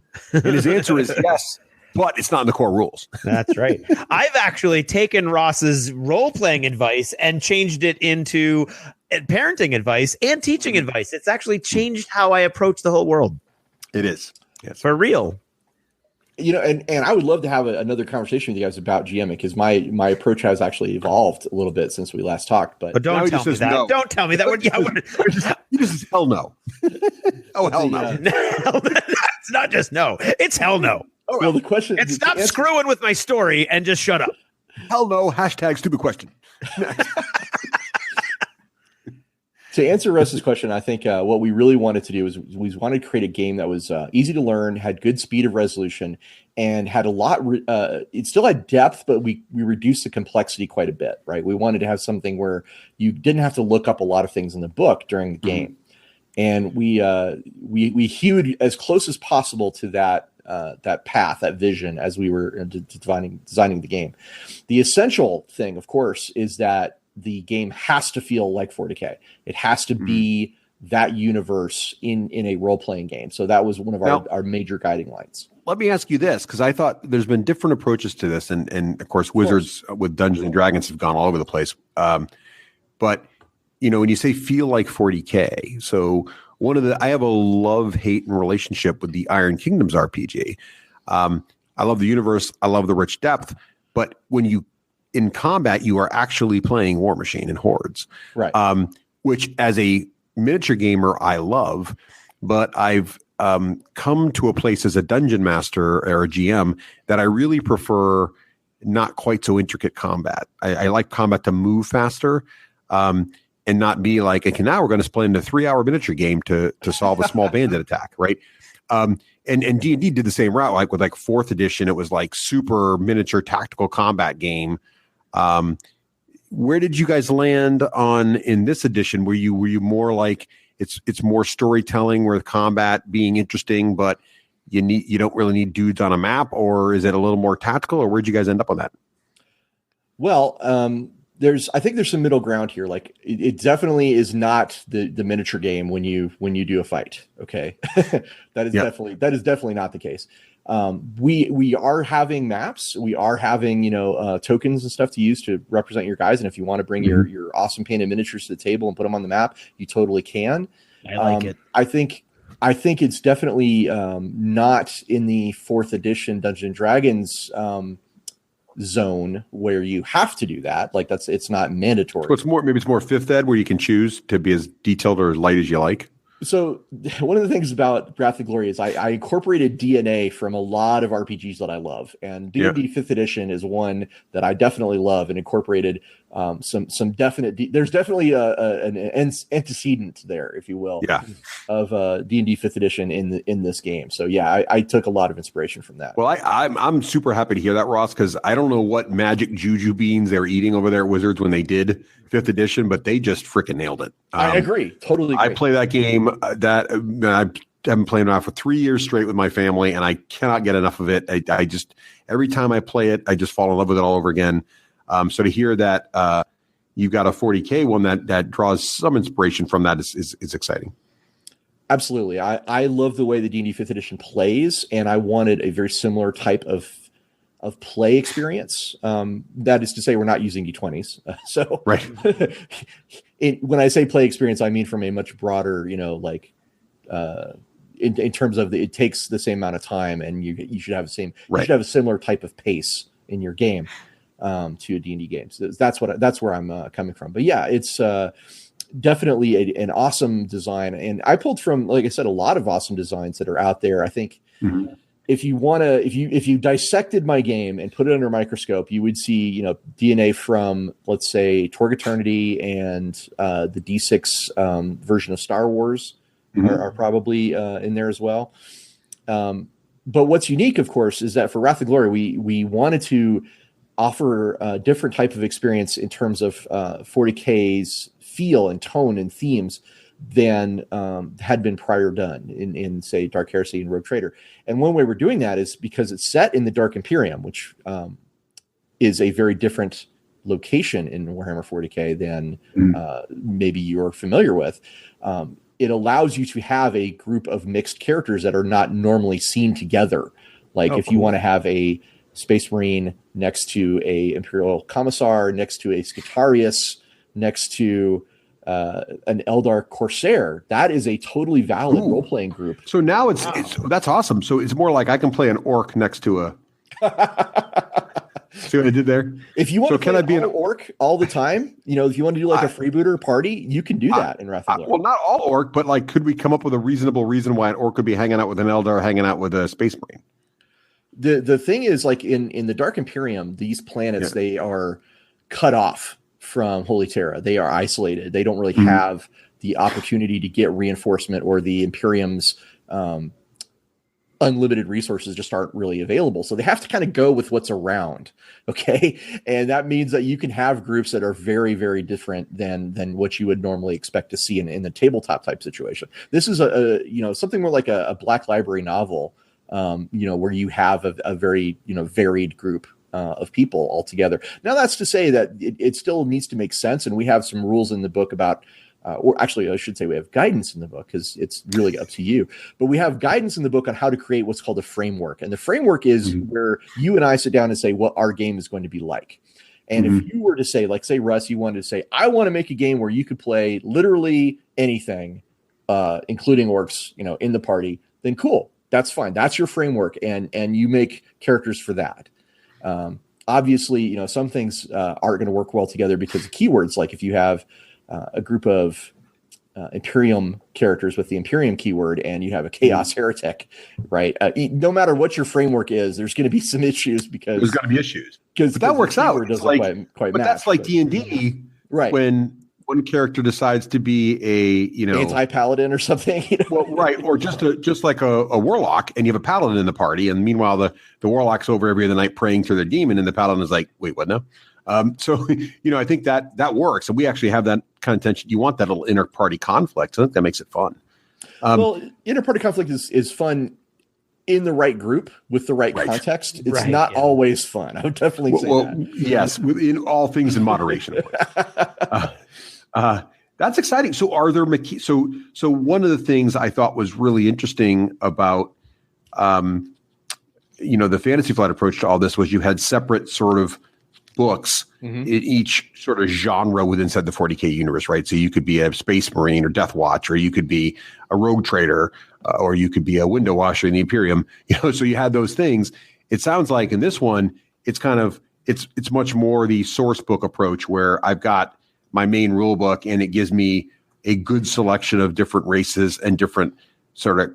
It doesn't sound like you call them classes or whatever that. So you can have that space with the core rules. You can have that Space Marine, that Eldar, that Imperial Guardsman all standing next to each other. Exactly. So we have a system that they're called archetypes. And I want to be careful here, because if I say it's like a class, I mean, people get a very different idea of what that means. Because Dungeons and Dragons, they have a very specific set of abilities and options based on classes. If you think of class like a spectrum, okay, and a D&D class is all the way on one end of that that meter. We're very far past the middle on the other side. An archetype like the Imperial Commissar, it means something mechanically. It does mean that you have a special ability that only the Commissar has. It does mean you start with certain war gear that only a Commissar starts with. And it does mean it has requirements. You have to be human and you have to have the Imperium keyword. But beyond that point, character generation and advancement is very free form. So you can build exactly the kind of Commissar that you want. So you can build skills like my Commissar is really good with dual swords as opposed to dual pistols, as opposed to liking rifles or that kind of thing. Exactly. We have talents that allow you to, sort of change that do exactly those kinds of things. Cool. The skill list itself is not free form. I don't want to be clear about that, but yeah, Right. Yes, you can. We wanted this to be very free form. And again, this is something I got inspired by, some previous RPGs. The West End Star Wars D6 game had a very similar approach, although we did take it up a notch from there on the spectrum, if you will. And so we end up with in the core rulebook for Wrath and Glory, we have 4 different species and 32 archetypes, which is a very good broad selection. Nice. But in terms of 40K, in terms of like what's possible, that's still just the tip of the iceberg. Right. Yeah, 40K is such a rich universe and it's bound so long. There's so many topics, but that's a really great start, Ross. You take that, combine it with, and do you have concepts of either I'm sure you do, but backgrounds plus skills. So you're basically all those things together. You take those, how many archetypes? 40? 32. 32 plus all that. You got really quite a lot of variety. Then you got, multiply times 4 different races. Yeah, absolutely. There's different types of backgrounds as well. We had a game just the other night where because a character chose a particular type of background, they had a connection to an Inquisitor that they could call upon for one favor during the game. And that was a special ability that they had got from their background. So it actually turned out to be crucial to the climax of the game where the character's like, I call in my favor. That's awesome. So yeah, the background is yet another way you can customize your character. We are going to, of course, expand on this in the future. We have a campaign set coming later in 2018 called the Imperium Nihilus campaign. And that is going to provide more player character options, more species, more archetypes, more talents, more backgrounds, all of those things. So the core rulebook that with the 4 species and the 32 archetypes that I talked about before, that's coming out of Gen Con. And that is our foundation that we're going to build on from there. Is the campaign book? I'm sorry? Is the foundation, is that campaign book? No, the foundation is the core rulebook. The core rulebook. Right. And that's what's coming out. Right. The Wrath of Glory core rulebook is what I'm talking about with the 4 species and the 32 archetypes. That's coming out of Gen Con. We're building on that foundation. Later on in the year, we will have we'll have a campaign set that expands on that as well. Gotcha. Gives us orcs, Craig. It gives us orcs. Does it give us orcs? Orcs are in the core rulebook. Even better. So, yeah, awesome. Let me ask you this, Ross. So I love that you've, obviously you're an avid role player. You have so many different systems you've been fans of, and so all that stuff kind of goes into the hopper and creatively comes out. What's your favorite mechanic that you kind of think really, you just really like how it came out in Wrath and Glory, and you really think drives home what you were trying to do with the game? So Wrath and Glory uses a D6 dice pool system, and one thing I think that's really fun about this is we incorporate the idea of one of the dice in your dice pool for almost all of your rolls is called the Wrath dice. It's a different color, or we're going to have, of course, we're going to have in the beginner box, we're going to have some dice that are specific for the game, but you can just use D6s, which is fine. Right. And this Wrath dice, this different color D6, it has a special benefit that goes off if you roll and get a 1, or if you roll and get a 6, and it's a fun way to add it's a fun way to add just a little bit of spice to the rolls without going full on narrative dice interpretation. Like, for example, I love Star Wars Edge of the Empire. I worked on Star Wars Edge of the Empire, one of the designers, right? And it's a great game. But I do think that it gets a little burdensome sometimes to interpret every single dice roll. And I like the idea of what they did. I'm like, yes, I would love to I want some narrative in my dice as well, but not all the time. Right. And so what the Wrath dice does is it incorporates a little bit of narrative. When you roll and you get a 1 on the Wrath dice, it creates a complication. which is a narrative element that you and the game master say, okay, so something happened here. There's a consequence to what I just tried, succeed or fail. So it changes the axes of results from did I succeed or not, and how well to that yes but or no and type of answer. Right. So which is really cool and exciting. And then if the wrath dice rolls a 6 and you succeed in combat, that's actually a critical hit, which is critical cool. success. Yeah. Well, no, it's a critical hit in combat. Right. If you hit your target and roll a 6 on the wrath die, that is a critical hit. Right. Which we have a robust series of brutal crits that can happen. Nice. And it exists in two ways. It exists as a deck of cards that you draw a card and see what happens. You can also put resources into that crit to make it more awesome than it already was. Oh, cool. The resources that you have in the game. It also exists as a chart in the book for those people who are just card phobic, because they exist. So the wrath dice outside of combat, let's say you do something and you roll a 6 on the wrath dice, it adds a point of glory, which is a group resource that you can spend to do things. So your group of characters, if you roll and get that 6, you feel good. Even if you miss, even if you completely failed the thing you've done, just by trying, you have potentially assisted your group in moving towards the successful completion of the challenge or whatever it lies ahead of them.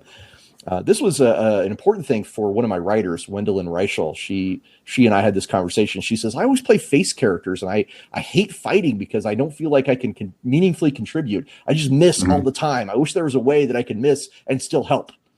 And I think, well, okay, that's an interesting idea. Let's talk about that. And that's what evolved into this idea of the wrath dice, where if let's say you were in a situation where it's just not really that great for your character, you can still try.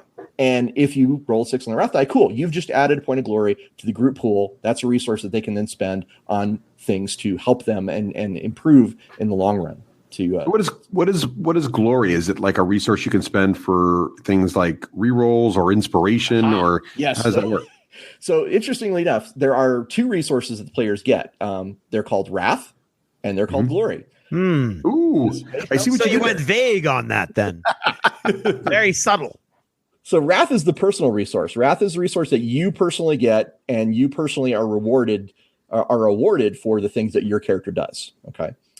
Wrath is the thing that you spend to reroll failures on your dice and get a better result. You can also spend them for things like restoring shock if you take shock damage, or you can spend them for a narrative declaration. You can say, okay, so there definitely is a Prometheum tank in this storage depot. So I pick it up and I throw it at the bad guy and I shoot it, and it creates a cool explosion.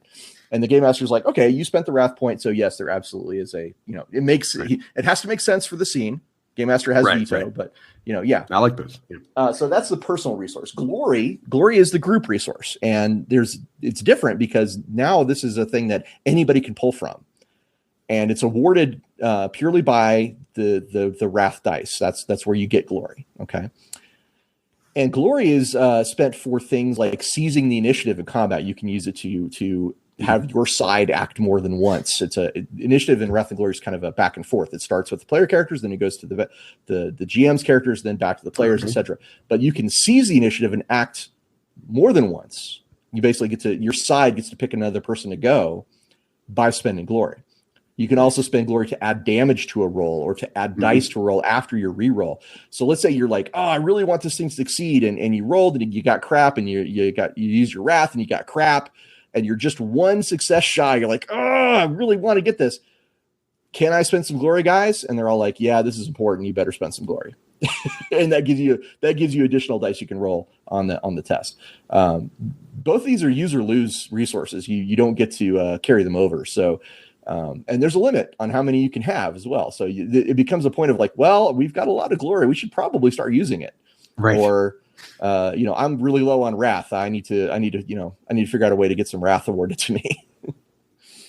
That's awesome. I like that a lot. I like the resource pool. I think that's really adds a lot of depth to the game. And I love that you have a mechanic for players to add to the narrative by grabbing, and I'm a big fan of critical success and critical failure. I think it adds, it adds it's sort of a forcing function for dungeon for GMs and players to pause and remember there's role playing in combat, because sometimes people get so hung up on just the tactical situation they're in and they forget, like, oh, strange things can happen, that actually you have to do things that aren't just swinging my sword this turn. You know, I seem to recall we had a conversation in Dunkin' Donuts once about we did exactly this topic. So yeah, and I was inspired to do this. Very funny word I just used there. By inspiration in D&D, there's a way you can in Dungeons & Dragons. When I run D&D, I award inspiration to a pool that the group shares rather than individually. And I really love the way that worked. So I built that into Wrath and Glory. I do a variant on that. I do. I award it to the player who does something cool, but they can, if they already have their one inspiration, they can transfer it to any other character in the party. Cool. Yeah, that's nice. Which it's just a different feeling. It kind of does that, except that you can't all spend from the pool, so everybody's got one, which kind of creates some interesting. But I like the pool idea too. I just like the idea of that sort of thing. So I love that you've got a core of the mechanics. So the other mechanic you said what are my favorites? My other mechanic is called campaign cards. Okay. Oh, cool. We like cards. Now, we do like cards. Yeah, well, I'm glad, because I'm sure some of your listeners right now are like, cards in my RPG. Just no, it's like chocolate and peanut butter. I like cards. We do have some pirates in our audience. We do. The campaign cards is actually an evolution of something I really enjoyed from Savage Worlds. There's this idea of a thing called an adventure card, and it was a one-shot thing that you got at the very beginning of the game, and you could play it and get something cool to happen during the game. And they were, things like, I don't take any damage from this attack, or I fall in love with one of the NPCs, or the NPC falls in love with me. I guess that would be a better way to say it. And they were cool, but they were very generic, because Savage Worlds is a system that is a universal system. Right. And in Torg Eternity, when Shane was designing that, he took the concept of the adventure cards and created something called Cosm cards in Torg Eternity, which is a similar idea, but very much more themed to the individual cosms of Torg Eternity, which we could probably do the whole show on what that means. But basically, I took that idea and rolled it into Wrath and Glory. So in Wrath and Glory, you get a campaign card at the beginning of each game. And this campaign card is very solidly themed in 40K. It is a card that has something occur that is very characterful for the universe. Okay, like you might play a card that says there is only war. And what it means is for the rest of the scene, all diplomatic efforts take a major penalty, and tensions rise, and everyone's sort of on the edge of violence, right? And when you play this card, everybody gets a wrath point. Okay. Now, campaign cards are purely under your control. It's a player agency type thing, right? Right. The rule that's on the card you don't have to remember it. You don't have to look it up in the book. The game master doesn't have to keep it in mind. It's in your hand, and you play it when you think it's cool, when you believe that this is the right time, and everybody gets rewarded. They get a wrath point out of it. Now, again, sometimes the result on the card may not be purely beneficial for you and your group. But it adds something cool and characterful to the scene, to the moment, to the narrative. There's a card, one of my other favorite cards is called I Am Alfarius. Okay. And when you play this card, I Am Alfarius, it means that someone in the scene is not who they appear to be. Okay. Now that what that means is entirely kind of up to the game master, but you have suddenly changed the entire character and context of the scene that you're in just by playing that card. And everybody gets rewarded with I forget whether that card awards wrath or glory, but it awards the resource. So playing the card is you have an incentive to do it, but you may not. You may just want to hold on to it and not do anything with it. And when we were playtesting Torg, one of the things that became very clear is that the character of your group, the makeup of your group, can make the whole difference on whether you play them individually, all at once, or never. Right. And I found that it can be really awesome and exciting and interesting, even from the game master's perspective, if in the very first encounter of the game, everybody starts throwing cards down, because it changes the expectation of what was about to happen into something totally new. Right. That's it's awesome. like, oh, so you see a patrol of Dark Eldar roaming around. Are you going to sneak past them? Well, we might, but I'm going to throw down this card. It's all everybody's throwing cards. The game master's like, okay, so yeah, now this is happening.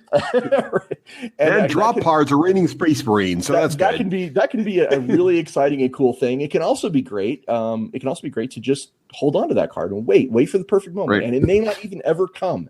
And maybe where you come to the end of the game and you're like, well, I didn't play my card, but I chose to wait, right? So that decision, the outcome of that decision was entirely in my hands as a player. And Now, that's did you what get I a love card? about it. Do you get one of those cards each session? Like when do they replenish? Once per session. It's a use or Cool. lose. I love it. That's great, Ross. That's I really another like thing I think it's one of my favorites. that is really cool. I like it. Just again, it mixes up the tone. So you sit down for a session. You know, you the GM are kind of like, well, here's what's probably going to be the main plot points that happen today. The players are kind of like, oh yeah, here's we are. This part of the story is probably going to go down like this. And then you deal out these cards, and it was like, ooh, right. I could make this whole thing pivot right now. Exactly. I love it. Exactly. I had a game just the other night where somebody had I Am Alfarius and they were waiting for the right moment. They ended up forgetting, and they're like, oh, damn it, I wish I'd played that. And then so I reminded them again, right, before we got to the climax line, don't forget to play your cards. And he's like, aha, now is the time. I threw it down, and it changed quite a bit about the feel of that last. That's awesome. Anyway, That sounds awesome. That's fantastic, Ross. Well, that's super exciting. Craig always brings us up the saying about murder your darlings as your babies. I can't remember. Anyway, it's as you do Darling any creative sounds endeavor. Better. It sounds. You have all these violent. creative ideas in any endeavor, and of course, brevity is the soul of wit. Blah blah blah. So you have to start pulling back.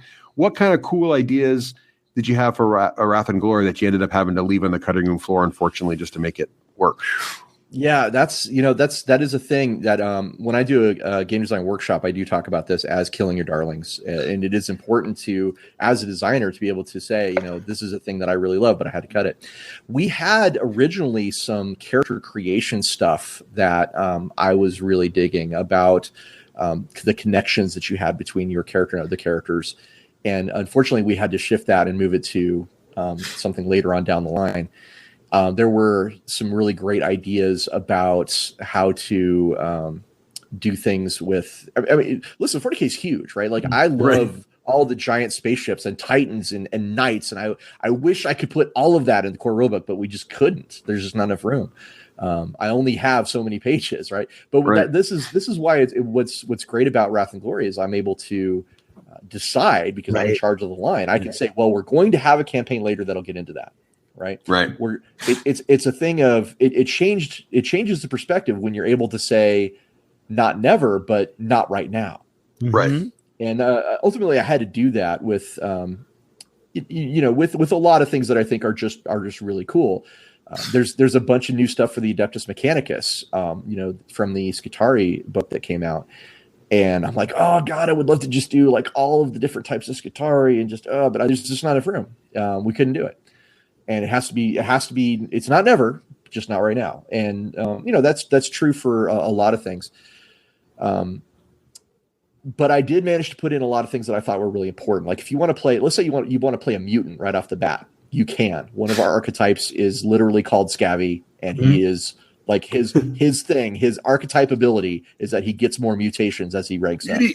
So yeah, if you want to play a mutant, you're down, you got it. But at the same time, there's just a lot of character. There's just a lot of character options. There's so many chapters of Space Marines and Chaos Space Marines. There's all the different orders of the Sisters of Battle. I'd love to create rules for all of them. When can I be a dreadnought, Ross, with my soul locked in a giant robot body? For example, you cannot play a dreadnought in Wrath and Glory from the core rulebook. From the core rulebook. I'm not saying not never. I'm saying not now. He's not saying no. There'll be a day. Yeah. Right. Well, it's kind of like, you want to have the giant vehicle supplement. You need the soul locked in some kind of mechanical object supplement. Because I feel like there's a lot of those in 40K. Well, yeah, there actually totally is, now that you mention it. But we do. I mean, I was able to put, starship rules and vehicle rules into the core. Oh, nice. Which that's awesome. That's a great place to start, is to have the basics in place for that. And we can build on that later. Cool. No, I think it's awesome. Well, clearly, I'm joking with you. That's great. Well, I think it's.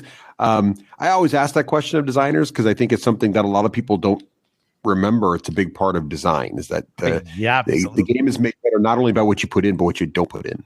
So, or what you take out. Right. Absolutely. I have a whole file called cut content. That I keep. Just all these ideas that just for reminders. Yeah, absolutely. That's awesome. So Ross, the big question everybody's asking right now is when can we get our grubby little mitts on this bad boy? Wait, let me guess. Gen Con. That's right. Wrath of See, Glory is I'm coming out at listening. FinCon. See, We've got 3 products that we're intending to have for the first, first group of products. And we have a beginner's box. We have the core rulebook, which is what I've been talking about the most. And we have an adventure anthology called Dark Tides, which is it's got a really cool through line about this ocean world in the Dark Imperium and how it's. So is it like a source book or like a mini module or? So Dark Tides is actually an adventure anthology. It's like a mini campaign, if you will. It's a series of linked adventures that you can play. Right. You can play them standalone if you want, but they're also they have links together. And then the beginner's box, of course, has it comes with dice. It comes with special Wrath of Glory dice, which you don't need to have to play. You can play with D6s, but we have a cool set of dice that we made. Of course you do. Everybody needs their best dice. Exactly. And the beginner's box also has an adventure in it that is very good for introducing people into 40K, into the Wrath and Glory game. And then there's like I said, the core rulebook, which has pretty much the basics on just about everything. And then we'll be building on that more on the future. We've already announced that the first campaign set, which comes out later this year after all this, is this first group of products. Later on is called the Imperium Nihilus campaign. That's going to focus on the Dark Imperium. We're going to have a lot of great stuff in there about the Dark Mechanicus. So they're doing some stuff out there. There's the Aaron Dembski-Bowden has been busy writing a whole bunch of setting material for us on it. It's fantastic. Awesome. Yeah, he's great. It's really great. Yes, he totally is. And then after that, like I don't even know the exact date when this will be available, but after we get done with the Imperium Nihilus, the very next thing, we've already announced this too, is the Doom of the Eldar. And it's going to be an all Eldar all the time campaign set. So you get to like play on a craft world and that kind of stuff. Craft worlds, Crone worlds, Exodite planets, the Webway, the Black Library. We're going to go do all the Eldar things we ever wanted to do. Can I be a Wraith Lord? Can I be a Wraith Lord on a craft world, Russ? A Wraith Lord. Okay, that would be another soul stuck in a machine. This is a problem, Ross. You got to handle this. It's a 40 think about it. I'll think about it and see if we can make that work. I don't know if that would be a good idea for a player character or not. Because I feel like spirit stones. I don't know. I feel like there's something going on there. You'd be. I don't know. It'd be like you're watching TV. Russ is giving a definite impression of the kind of role player he could possibly be. Could I have a Wraith Lord as a sidekick? Maybe as like a small pet. Sidekick. Well, I mean, you certainly could play like a Farseer or a. Well, I feel like a Farseer is more dangerous than a Wraith Lord. Let's be honest. I mean, really, it depends on context. It's all about context. You throw Sister of Silence in there, and all of a sudden, he's not that dangerous. That's true. But if you melt the guns, and Wraith Lord's not a problem either. I mean, honestly. Well.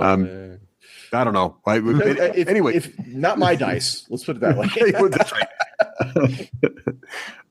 Well, this is Ross. This sounds fantastic. I am super excited about this. I think, I've always enjoyed the various 40K RPGs, but I think this one brings it together in a format. Because as you might gather, I like to play quirky characters, and so I feel like there's a lot of opportunities here to do some of those quirky things. And while the grim darkness of the far future is often serious, it's also quirky. I mean, don't forget the freebooters. Well, right. So it's one thing we did recently, you guys should definitely check out. We have a webcomic that teaches people how to play. It's called Rites of Instruction. It was created by Sarah Kaiser. She does a webcomic called Eagle Ordinary, and does a lot of artwork for the Warhammer community website. So you should be familiar with her style. And she did a 5-page webcomic that teaches you the basics of the dice system and how it works, and even shows a little bit of combat. And you can find that on UlyssesNorthAmerica.com, which is our website for our company. And just click on the link for Warhammer 40,000 Roleplay. It'll take you right over to where we have all that information. And what's it? Rites of what? Rites of Instruction is the name of it. Hey, wait a minute. This guy in the comic looks a little bit like you. So you've already seen GM here looks suspiciously like Ross Watson. Is that a coincidence? Not at all. As a matter of fact, the artist asked for references of some of the people who worked on the game. So those other people are actually all either playtesters or writers. I mentioned Wendy Reichel earlier. She's the commissar, for example. But the art's awesome. That's a great way to introduce the game. Is there going to be a little printed version of it in the basic game? Or no? We're putting it in the beginner's box. Oh, sweet. So it's a perfect place for that kind of thing. I love it. Yeah. The beginner's box. You can just hand that out to somebody if they come over and they say, how do I play Wrath of Glory? What's it like? And you can say, well, I'm setting up here. Read this webcomic while I get all the tokens out and the pre-generated characters. And Right. you can jump right in. That's the I place love to it. go in. That's awesome. Looks great. I like it. That's very cool. The art's really cool, and it definitely draws you right in to want to learn the rules. So that would be Ulysses North America or ulysses-us.com. And those are the two ways to get there. And we're going to have more, information about the game coming out there. I have designer diaries going up every month. We've got art previews that we've been putting out over Twitter and Facebook that kind of show you some of the archetypes, and more of the archetypes are getting revealed through the artwork than anywhere else. If you want to know what you can play, that's probably the best place to look right now. Unless you want to ask me, like I'm here. If you have a question of like, can I play X? Now's a good time. Right. I feel like I've already asked my quota of questions on can I play. But this is awesome, Ross. I'm super excited. I can't wait. Yeah, I hope we can put this together for Gen Con. That would be awesome. Oh yeah, I want to try it on out the game for you guys at Gen Con. I would love it. in Ross. I would love to do that. Yeah. Well, Ross, this is fantastic. We're going to take a quick break here. We'll hear from Total Fangirl. When we come back, we'll be talking. I heard a rumor it's going to be Necromunda, Craig. It could very well be Russ, but who knows? Around here, It could be something else. could be anything. This is Total Fangirl. Regular Jane most days, Total Fangirl when the moment strikes. Han shot first. Starbuck is a guy. And Lestat, now there's a vampire.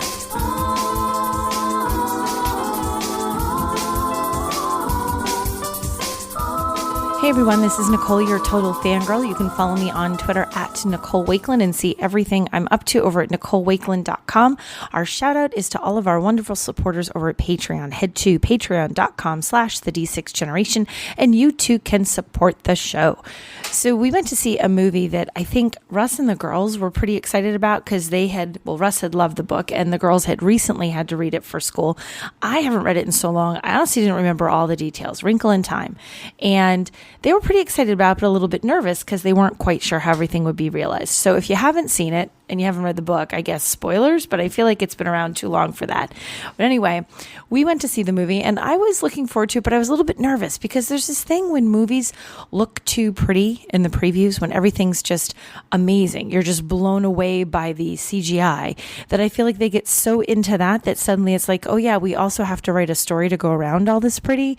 We also have to make a story like from a book adapted, make it work for a movie. And I feel like they kind of forget that. And things don't always make as much sense and flow as much as they would if they just eased up on making it so beautiful and paid attention to the actual story. Well, I watched this and wasn't a huge fan, but I found I just didn't enjoy the movie. And there were things that were so weird that even the girls and Russ, who remembered it, didn't enjoy it. And the thing that stood out most, and it was such a funny thing, and again, it goes to the CGI. Now, some of this it was really pretty. You can't deny this is a pretty movie, and if you go see it, you want to see it on the big screen. But the misses, Oprah and Reese Witherspoon, and I forgot the other actress, I can't remember her name, but they looked really cool and their costumes were incredible and their makeup was like freaky incredible. But at one point, the Reese Witherspoon missus, I forget which missus she is, she turns into what at first I thought was going to be this giant flying dragon. And she was like turning green and kind of wingy and wispy. And I thought, oh, that's cool. And then I realized she wasn't, really a flying dragon. And I kept looking at her and I'm like, she kind of looks like just a giant leaf. And then after the movie, my youngest hit it on the head. She's like, Mom, she turned into a giant piece of lettuce. And then that was all I could see. She looked like a giant piece of lettuce flying over the fields. And I couldn't figure out why, if you could turn into anything you would choose a giant piece of lettuce. Are you vegan? Do you like veggies? Are you like fans of bunny rabbits and you want to give them something to nibble? I don't even understand. But so then all I could see was this giant piece of lettuce. And it was the perfect description. Things were so cool in the movie. Things were so pretty in the movie. They spent so much time trying to make it look beautiful and create these worlds and make it visually appealing that they kind of lost any of the sense and impact of it. So overall, I was really disappointed. I didn't feel drawn in. I felt like it was a little disjointed. I am going to go back and I'm going to read the book, which I don't think I've read since I was in grade school, to see if the book is better, because I'm almost left thinking, why would they make a movie of this? This book couldn't have been that good. But I'm obviously going to go give it a chance because it's been a lot of years and it is an extremely famous, popular book. But my thoughts on A Wrinkle in Time, not really a fan. Incredibly beautiful movie. And if you've always wanted to see a piece of flying lettuce, now's your chance.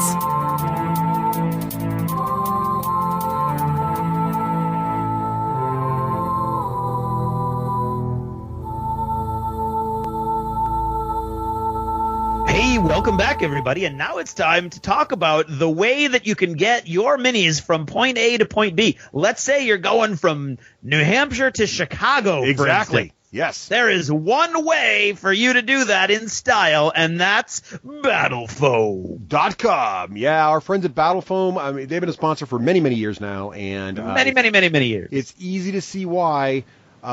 They've got their brand new lower shipping rate, so it's easy to get their amazing foam. Of course, they've got that custom foam ordering capability, make the tray exactly the way you want. Oh, the custom tray creator is still my favorite thing to play with on the internet. Oh, yeah. Perfect. Perfect for, not only is it perfect for your miniatures, but it's also perfect for board games. More and more of those board games, impossible to restore everything back in the box with what they come with. It's impossible. Many of these games have miniatures now. BattleFoam has all the trays you need. I think I mentioned this not too long ago. My daughter and I got back into Rivet Wars. I needed a way to transport it around. I went onto BattleFoam. Like, they already had a Rivet Wars set. I didn't have to do any thinking. I push a button, got the set. I got one of the nice, Craig, you'll like this. I got one of the really nice, they have these cardboard boxes that hold your BattleFoam, and they're fantastic. So if you've got a lot more foam than you have bags, you get these cardboard boxes. I think they're like $5 a piece. You throw your foam in there. They're very for storage. Sturdy. Yeah, but they're very sturdy and carry around the house, get you guys out that way. But then when you want to travel, you take the foam out and put it in one of the nice bags. But it's a great way to organize your miniatures, keep everything together, your board games. I am just so in love with BattleFoam, and I've tried some of the rest, but they are the best. They certainly are the best. And there's just about everything you could even they're getting in on the Kickstarter craze too. Even the really powerful, popular Kickstarters are showing up on their standard items. You can get like the new Mythic Battles Pantheon that just came out. There's a whole bundle for them to get that your whole Kickstarter all foamed up. Have you seen the new Privateer Press backpack, Russ, with like extra bags strapped to it? I covet it, It's insane. Craig. It looks like you're a trencher on your way to battle. I want that so badly. If they're at Adepticon, you should put money down. They always are at I'll Adepticon. just buy it right there on the spot if it's in stock. I think the last time I was at a show with BattleFoam, I walked away with 5 trays. It's dangerous, Craig. And I paid a premium, and it was worth it. I know. It is dangerous. And here's the thing. In fact, I am right now looking at 2 of them still empty, and I do not begrudge the money I spent, because the next time I have more minis, I've got spaces to put them. Exactly. I mean, Craig and I are super into Rune Wars. They got all the Rune Wars foam pre-made for you. Throw it all in there. They got Star Trek, Space Hulk, Shadespire, Star Wars Armada. I mean, you name it, it's here. Team Yankee. You're a Team Yankee fan. You got the new Teenage Mutant Ninja Turtle board game. Got that covered. Not to mention all the Games Workshop stuff, Warhammer Quest, War Machine, you name it, they got it. BattleFoam.com. Yeah. You're listening to the Dice Tower Network at Dicetowernetwork.com. More fun than Merchant of Venus. Wait, what? Who writes these? Hey, welcome back. And so we've got this game that Games Workshop sent us a little while ago, and it's starting to gain a lot of traction locally. And we've got Ross Watson, the king of 40K fluff, and it kind of all comes together at the same time, and we thought, we need to do a Necromunda review. That's what I thought. Maybe it was just me. I don't know. No, I think it's awesome. Awesome. Yeah. So that's what we're going to do. We are now going to dig into this game that many of you may have heard about, but few of you may have fully understood the significance of. And we're going to talk about GW's big new release in this last quarter, Necromunda. Now, Ross, as a veteran game master and just guy with an overall good radio voice, I'm going to ask you to read the intro to Necromunda for our listeners who may not be exactly sure of what's going on, if you would be so kind. Okay, so the intro to Necromunda. An underworld of corrosion, a kingdom of decaying metal, a realm of outlaws, bounty hunters, thieves, and gunslingers. In the Underhive, gangs go head-to-head in running battles over territory, over credits, and over grudges that have lasted generations. Necromunda Underhive is a game of brutal gang warfare in the Warhammer 40,000 universe, pitting rival gangers against one another in a bitter fight for dominance and power. Indeed. Thank you, sir. All right. So this game was originally released in 1995 and was the basis of Russ and our Tuesday gaming group. Way back in the day. Yes, we got together, we started campaigns, and we had newspapers that we put out, and it was cool. It was interesting. You did newspapers too, right? I did that too. Oh, you got to do newspapers. Everybody did. Yeah. I mean, that was like right in the book was like, you need to do newspapers. Right. And so that was, and I used to put pictures in the newspaper and all kinds of cool stuff. And I still to this day remember, like, there's that one guy who did a Spirer gang, which were the upper crust lord guys who came down in powered armor to play around, and the guy was kind of a jerk about it, and he was like, I've only got 4 guys, but I can kill anybody I come across. And then there was one of those, remember there were those wait, that was me. I was that guy. Were you that guy? Yeah. I did happen to find 3 of my 4 Spirer gangers when I was digging through my attic last week. So I don't know, I might have been that guy too.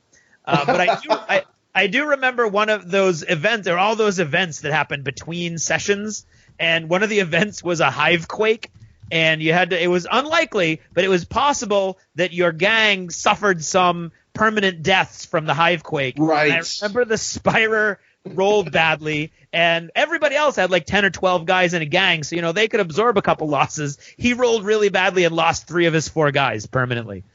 And in the only gang you weren't allowed to get replacements for. So that was one of the many things that I remembered. Oh, man, so yeah. So what you're hearing in our voices is that nostalgia that's probably has a lot to do with why the game is resurging right now. It's a skirmish miniatures game, so you're talking about probably 10 versus 10 models. And it died about 12 years ago. It finally kind of breathed its last, and Games Workshop just kind of let it go away.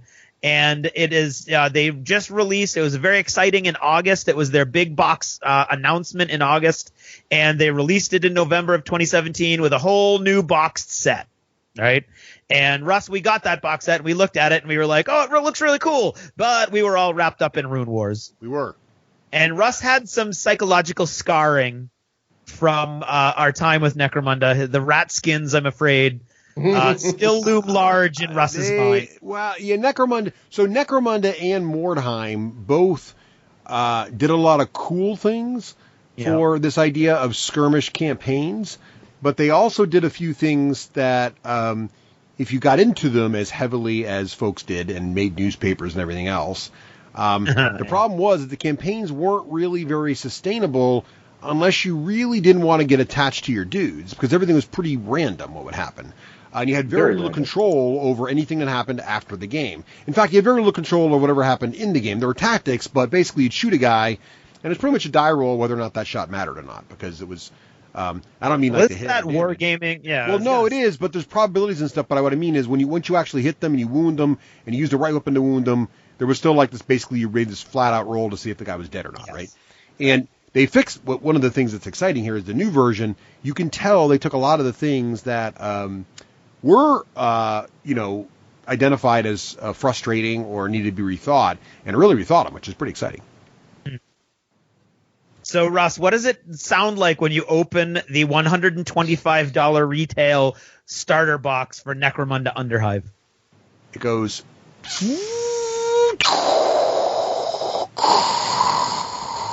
Where am I rocking?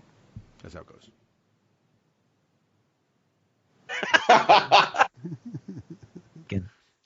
Yes. And so, what do we get in that box, Russ? Do you remember what is in that big giant box?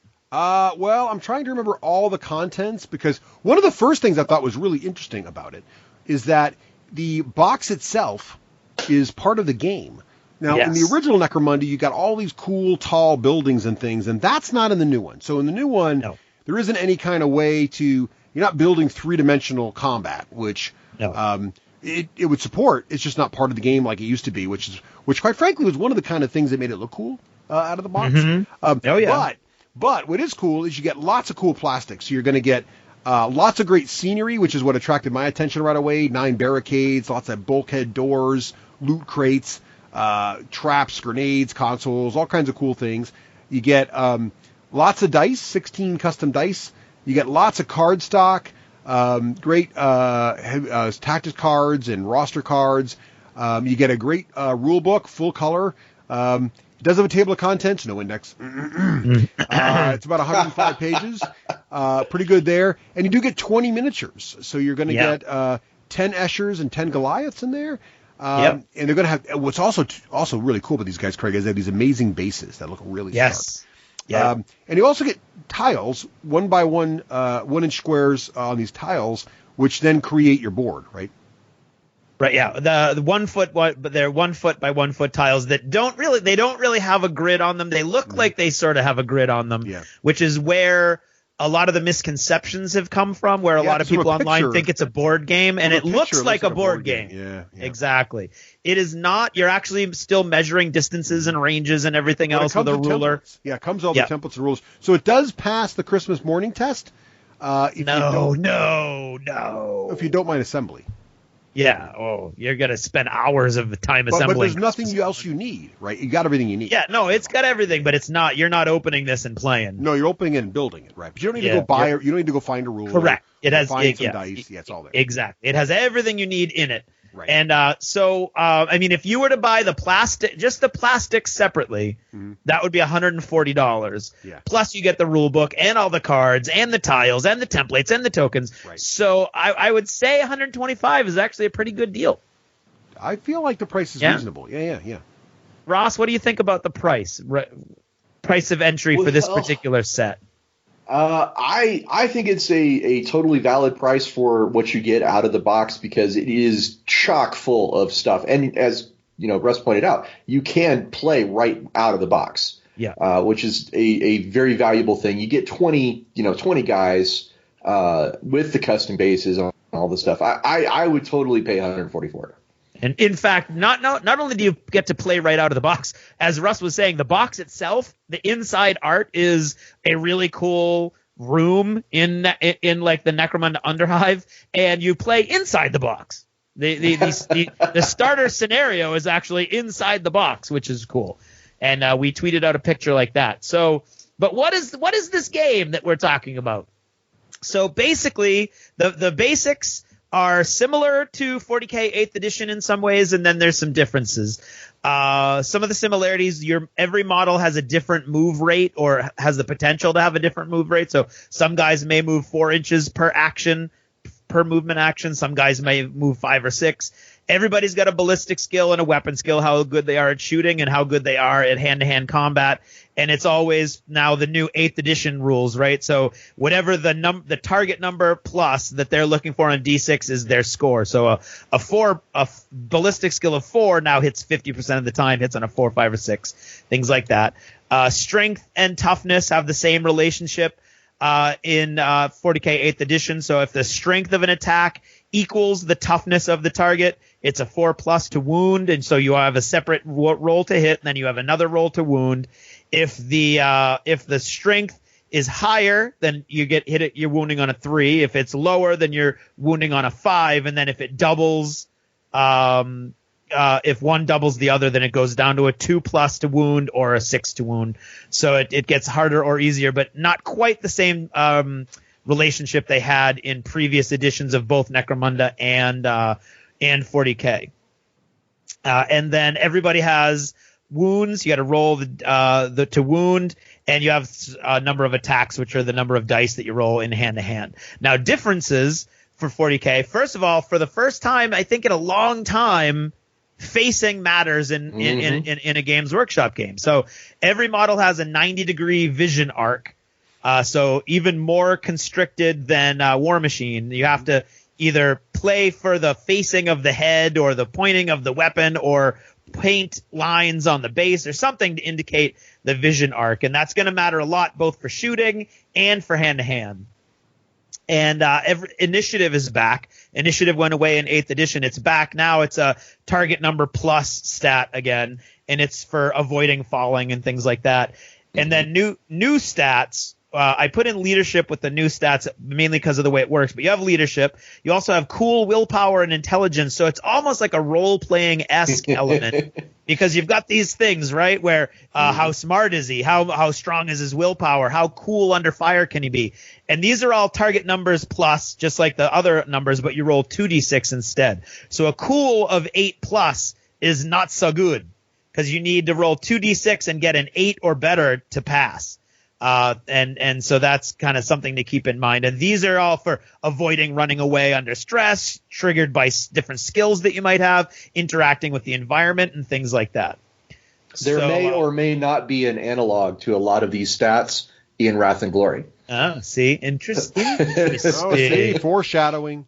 Interesting. Bum, bum, bum. And then the weapons have profiles much like 40K, except they're a little more granular. Every ranged weapon has a short and long range, accuracy modifiers at short range or long range. Every weapon has a strength. It has an AP, which is how much it reduces your armor by. It has a damage. How many wounds does it do when it hits and wounds?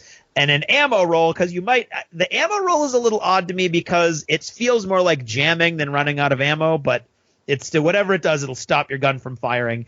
And then most weapons might have 1 or 2 traits that might be like rapid fire and things like that. One thing to keep in mind, because I played several games not really looking at the weapon stats and just thinking sort of locked in the old Necromunda and 40K. The long and the short ranges can be very different in the new Necromunda. For instance, a lasgun, which has a 24-inch range, which for Eternity has had a short range of 12, now has a short range of 18. And it has a +1 to hit within short range, which means you're going to have a +1 to hit almost all the time with a lasgun, which makes a lasgun a lot cooler than it used to be. So things like that are things to keep in mind. Russ, as far as the basic mechanics go, do you have any thoughts or any reflections on the links to 40K 8th edition versus the things that have either stayed the same or introduced whole new facets? No, I liked it. I thought that it was similar enough where I didn't feel like I was learning a new game. But I like some of the small tweaks. I like having vision arcs in a skirmish game. I think that's really important. I think in a large army scale game, you don't really notice arcs as much. And I thought I would miss arcs more in 8th edition when they got them off of vehicles. It turned out I didn't because you're dealing with such large numbers of models that the abstraction works for me. But I think in a game like this, you really want that. And you really want that tactical option. And you really want those abilities to sneak up on people and things like that. So I really like that a lot. And I like how the leadership now works too. Yeah. Ross, how about you? Do you have any good stories from any of these interactions? Well, I've been playing Necromunda since 95 when it came out, just like you guys. I have every issue of Gang War, when I was working at Fantasy Flight with Tim Huckleberry, who wrote the Adeptus Arbites rules for Necromunda and the Genestealer Cult rules for Necromunda, I would just geek out with him about this game. So I love it. I think it's very it's new in many ways from the old Necromunda, but it's also new in many ways from the new 8th edition. Yeah. And yet it builds on a foundation of both of them that I think is great. I love the fact that all your stats are a roll over number or target number. So lower is better, kind of like the D6G patent pending rating system. That's right. Hey, spoiler alert. And I love that they're putting more stuff into interact with the environment and things like that. So I dig it a lot. Yeah, I think it's neat because one of Russ's points is that I've always found intriguing is a game where some stats you want to roll high, some stats you want to roll low, and then you're all confused. And what they've done is they've uniformed and streamlined everything so it all works the same now. But some of those skills that are more the role play kind of skills you've got more of a variance because they're 2d6. Mm-hmm. Yeah, so I like that. Okay, so now we're gonna dig into what does the basic game look like? It sort of sets up like a normal. We'll talk about missions later, but it sort of sets up like a normal war game, and then it's got you've got the round sequence. So like everybody's gonna go, they're gonna move all their guys differently. There are 3 different phases to each round though. There's priority where you're gonna D6 roll off. And then ties always go to the person who didn't have priority last turn, which is cool. And the box set comes with a really cool Gilder coin that's a 3D plastic coin that the guy who has priority can get. So that's cool. And then the action phase, which is the meat of the game. And this is one of those new changes that's a huge change to me, I think. And one of the main reasons I'm really enjoying Necromunda now, even more than I did in the old days, is it's alternating activation. So I'm going to activate a model, then you're going to activate a model, except that kind of like Frostgrave, there's an ability for a couple people to activate more than one person. So, for instance, if you've got your leader activating, that leader can activate 2 other models within 4 inches of the leader in that activation. So the leader would go do all their stuff, then another model that had been within 4 inches goes, and then another model goes. So you could activate 3 guys, which can be a huge power move, especially when it's really hard to get into hand-to-hand in this game. And a champion can do that with 1 other model that's within 4 inches. So there's some really cool tactical choices that you didn't have before that are both added in by the alternating activation system and by these other models being able to kind of drag other people along with them. So you've got reasons to keep guys close together, which I thought was very cool. Russ, we didn't really see a lot of that in the one game that Weather provided us. But still, I think there was a lot of great things happening there, and I don't know. We'll keep going. I just think there's so much cool stuff happening here, but I want to wait till we get deeper into this. I feel like I'm going to give final thoughts any moment. Okay, yeah, okay. I'll get a little deeper in it. Okay, so each model when it activates has 2 actions, and the actions come in 3 basic flavors. Simple, which you can do as many times as you want. Running or moving, for instance, is a simple action, so you can do it twice to effectively run. A basic action is an action you can only do once per turn. Shooting is a basic action, and for most models, fighting in hand-to-hand is a basic action, which means you would only get 1 attack. But there are skills that can change that. And then a double action takes 2 of your activations, and I had typed out that it takes all of your activations, but there are things that can give you more than 2, so it's not necessarily that it takes all of them, but it does take 2, which for most models is all the activations that they have. So, for example, you've got movement as an activation, like I said. There's no pre-measuring, which is a huge thing, especially for modern war games where pretty much everyone has moved to a pre-measure all you want mentality. In Necromunda, they have very purposefully gone against that. Now, I don't like that. I don't either. I'm with Ross on this. Yeah, no, I am as well. I think I know why. Like, they want to make it all mysterious and it's in the dark and everything, but I don't like it. And even when you watch Games Workshop Warhammer TV, which, again, I'm addicted to again, when you watch those guys play, they are measuring all the time and then going, oh, I just cheated, sorry. So I think that's something that kind of like maybe is I don't know, I don't know how important it is for the overall game that you stick to that. There's a couple rules that are either kind of like old GW that maybe shouldn't have made it in. This one I can see that I think the designers had a purpose for it, but at the same time, I don't know. I don't know how much it adds necessarily. Shooting, aiming is great. You can aim. That's a basic action. You can only do it once, but then it adds +1. So almost all your gangers are only hitting 50% of the time. And then they're shooting in an environment with lots of cover. So they're quite often only hitting on 6s, but you aim, you bring that down to a 5 or 6. And so aiming can be huge. Charging is a double action. So if somebody shoots you and pins you, you can't bounce up and charge, although there are, again, skills that mitigate that if you want. Fighting, retreating, you can break out of hand-to-hand, standing up if you've been knocked down, all kinds of cool stuff like that. So you've got all these different options, and in addition, different missions might give you other actions. You might have an action for activating a door console or a security panel or things like that. So the action concept, I think is really leveraged well in Necromunda because it kind of opens up all sorts of different opportunities for you to make your own missions or for missions to really use that in a way that can bring a lot of excitement to the game. The way shooting works, again, no pre-measuring theoretically. If you announce that you're shooting or you measure, you're supposed to roll your ammo die and that's it. You've shot for that turn, which can lead to some frustrating moments. And again, if you're not gaming to play those gotcha moments on your friends, this might be something where you just kind of relax.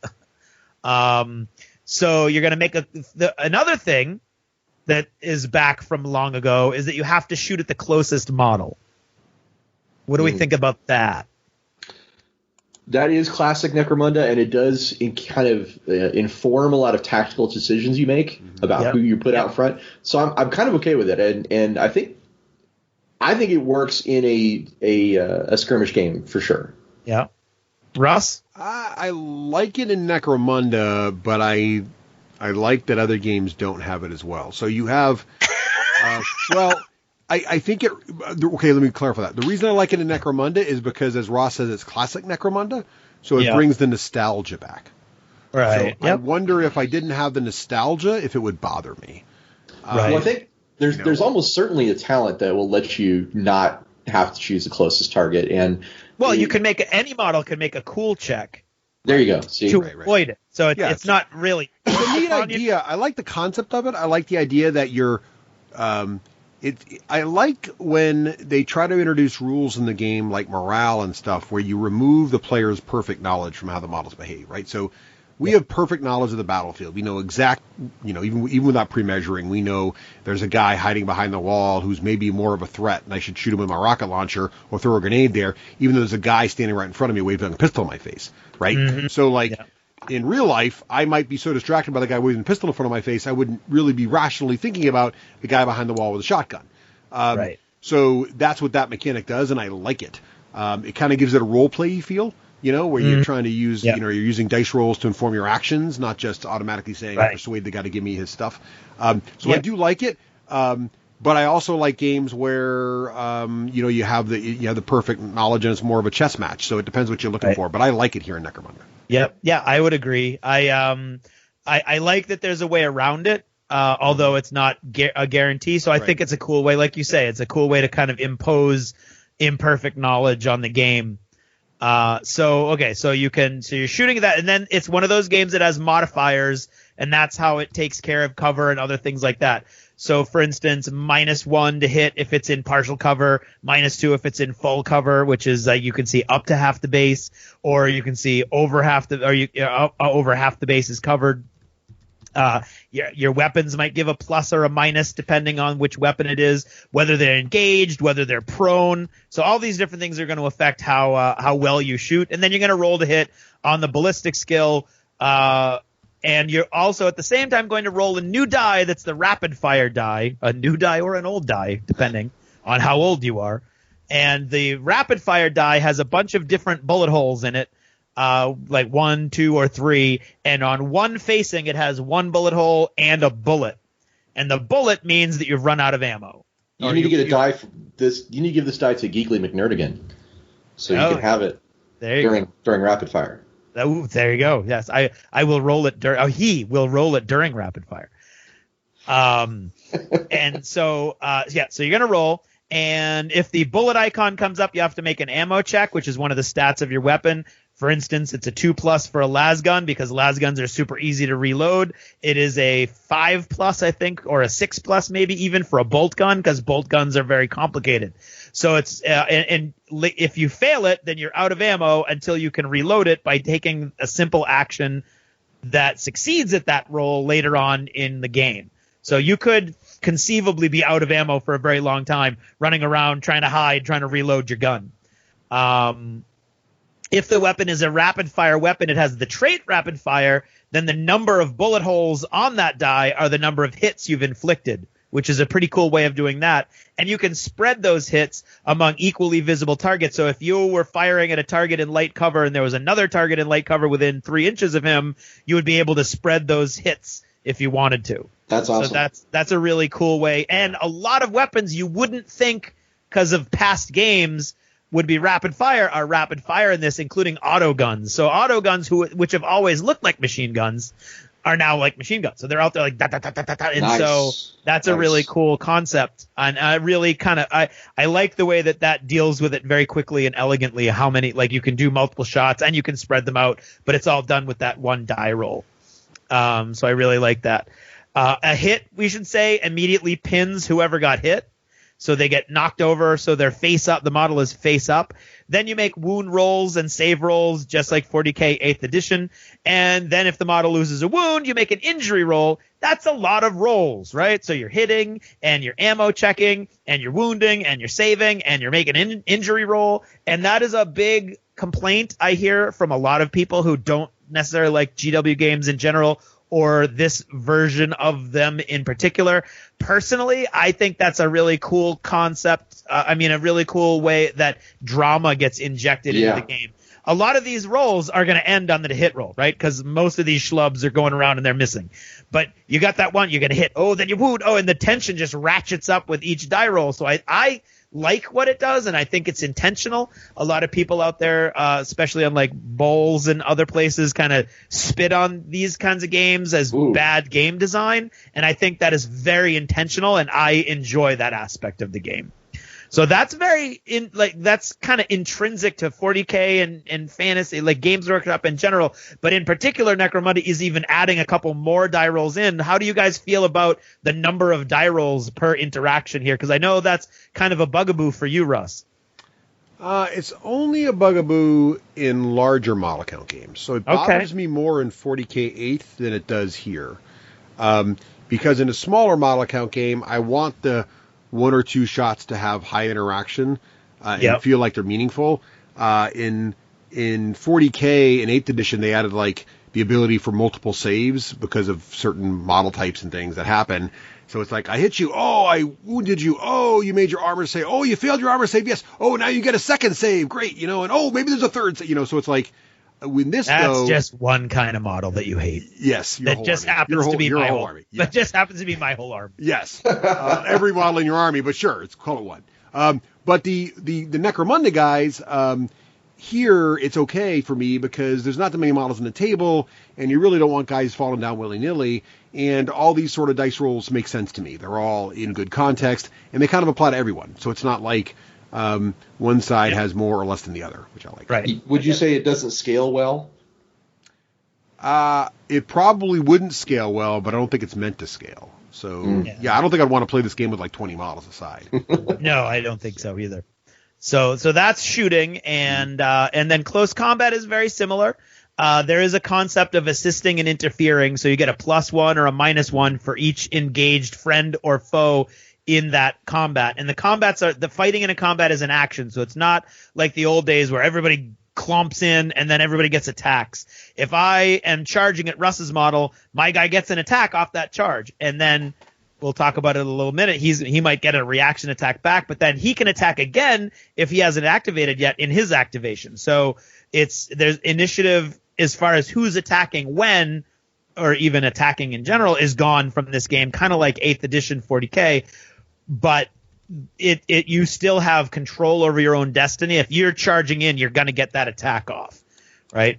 So, which is awesome. I hate the concept. I always hated in almost any GW game where it might happen where I'm going to charge into those howling banshees. Oh, they killed all my guys that charged into them before they even got to swing. Yeah, and they never even got to swing. Exactly.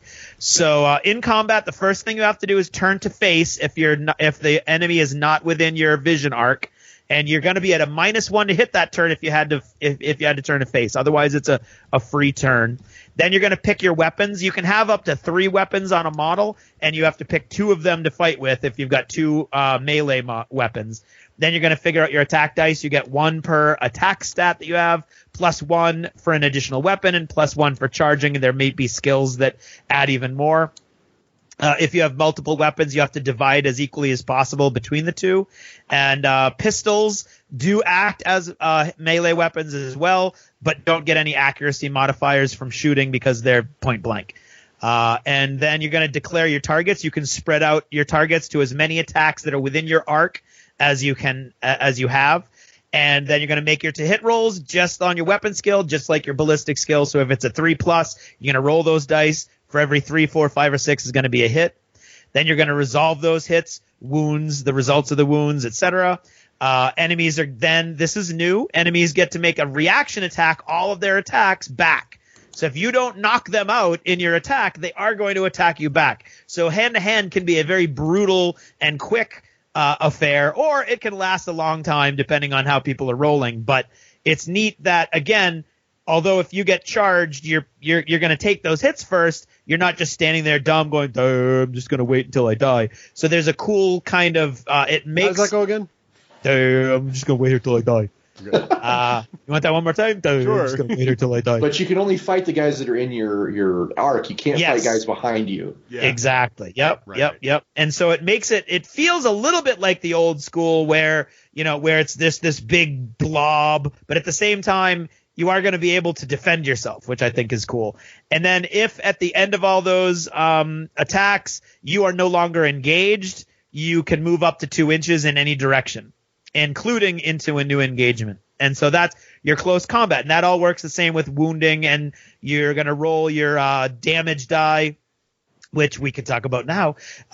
When you lose your last wound, you roll this damage die, which is a special little die, and then +1 for each remaining wound that weapon would have done past the last wound that they lost. So if you've got a damage 2 weapon that would do 2 wounds and you're shooting it at a 1 wound guy, you're going to get to roll 2 of these damage dice.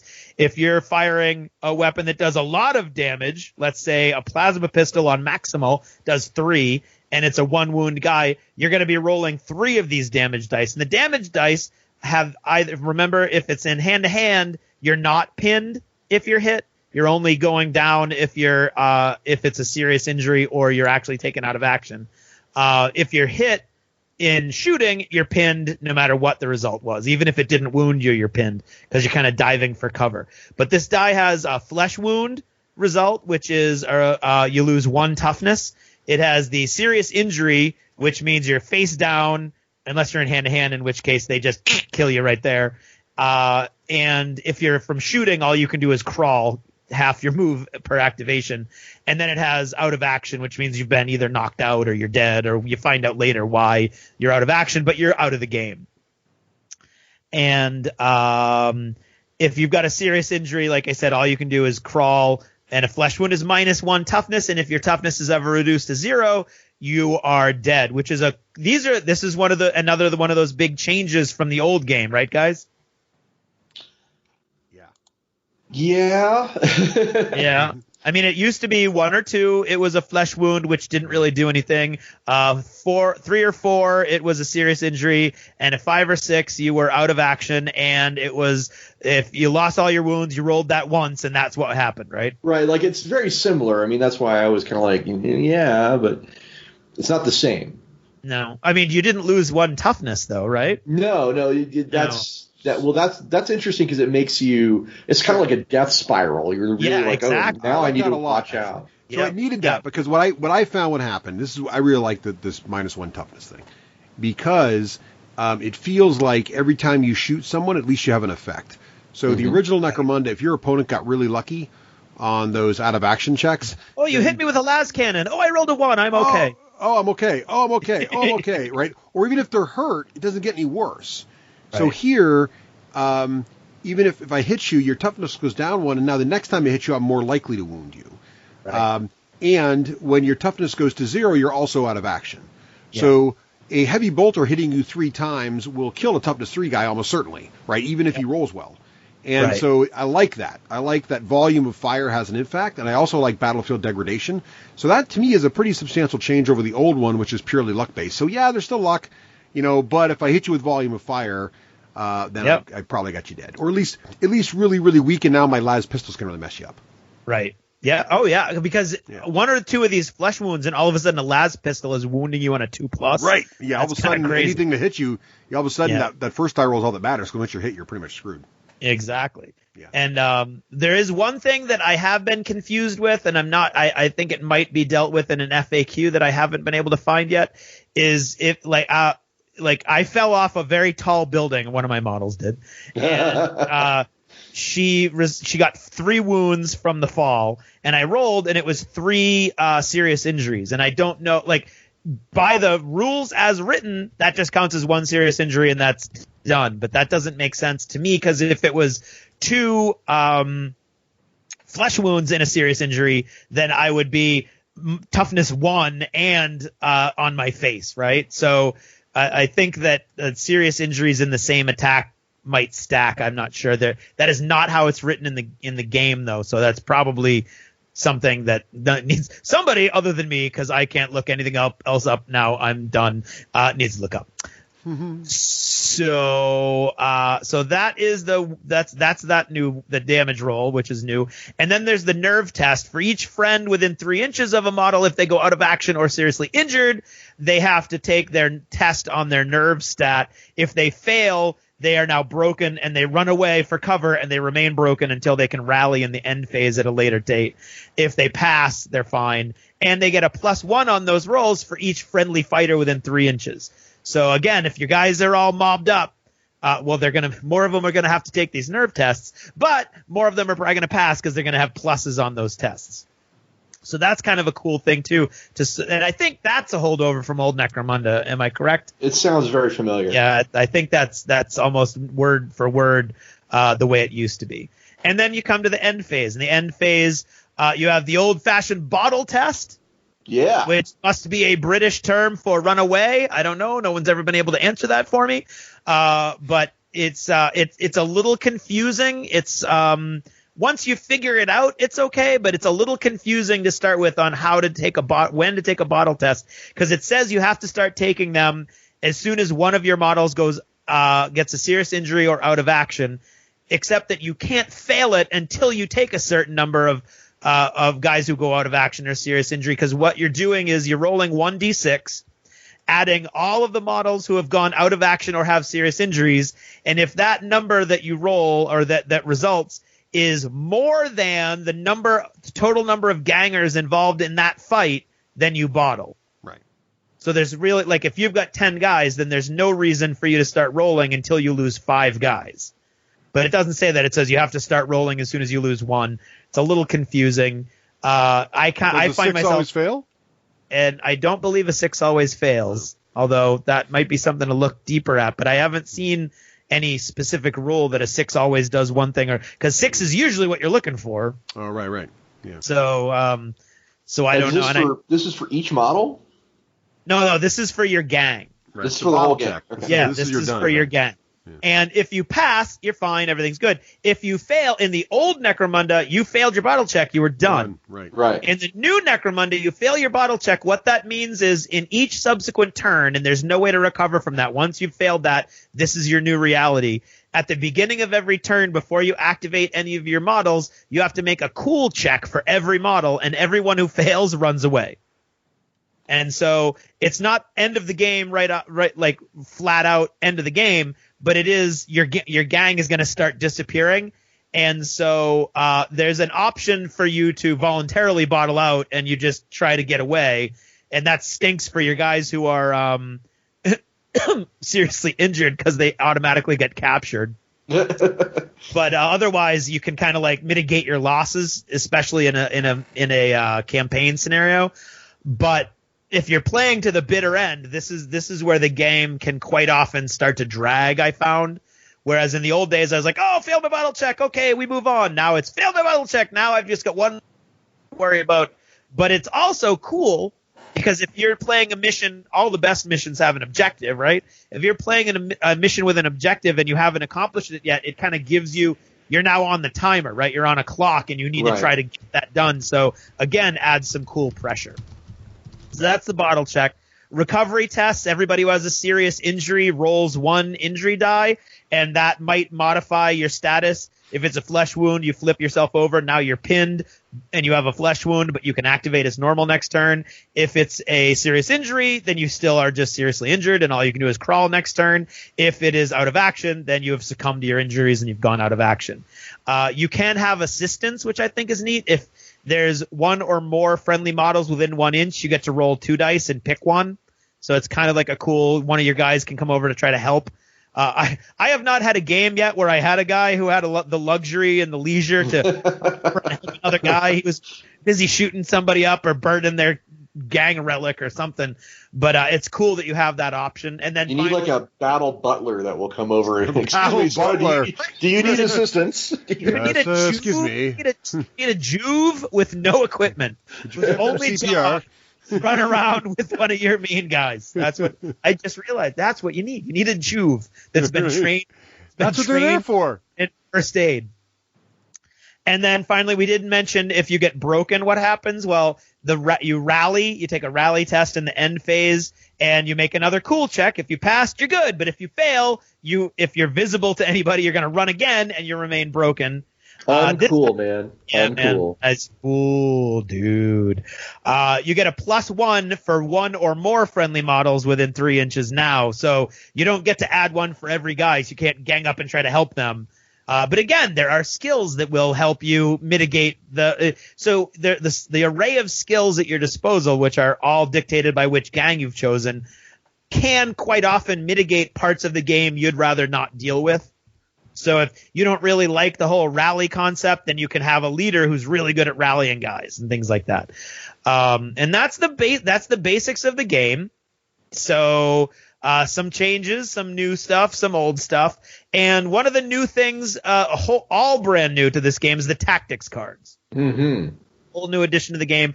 I really like the tactics cards, the idea behind them. I'm not so sure about the marketing and packaging of them. And we can go into that a little bit. There's both generic tactics cards and gang-specific tactics cards.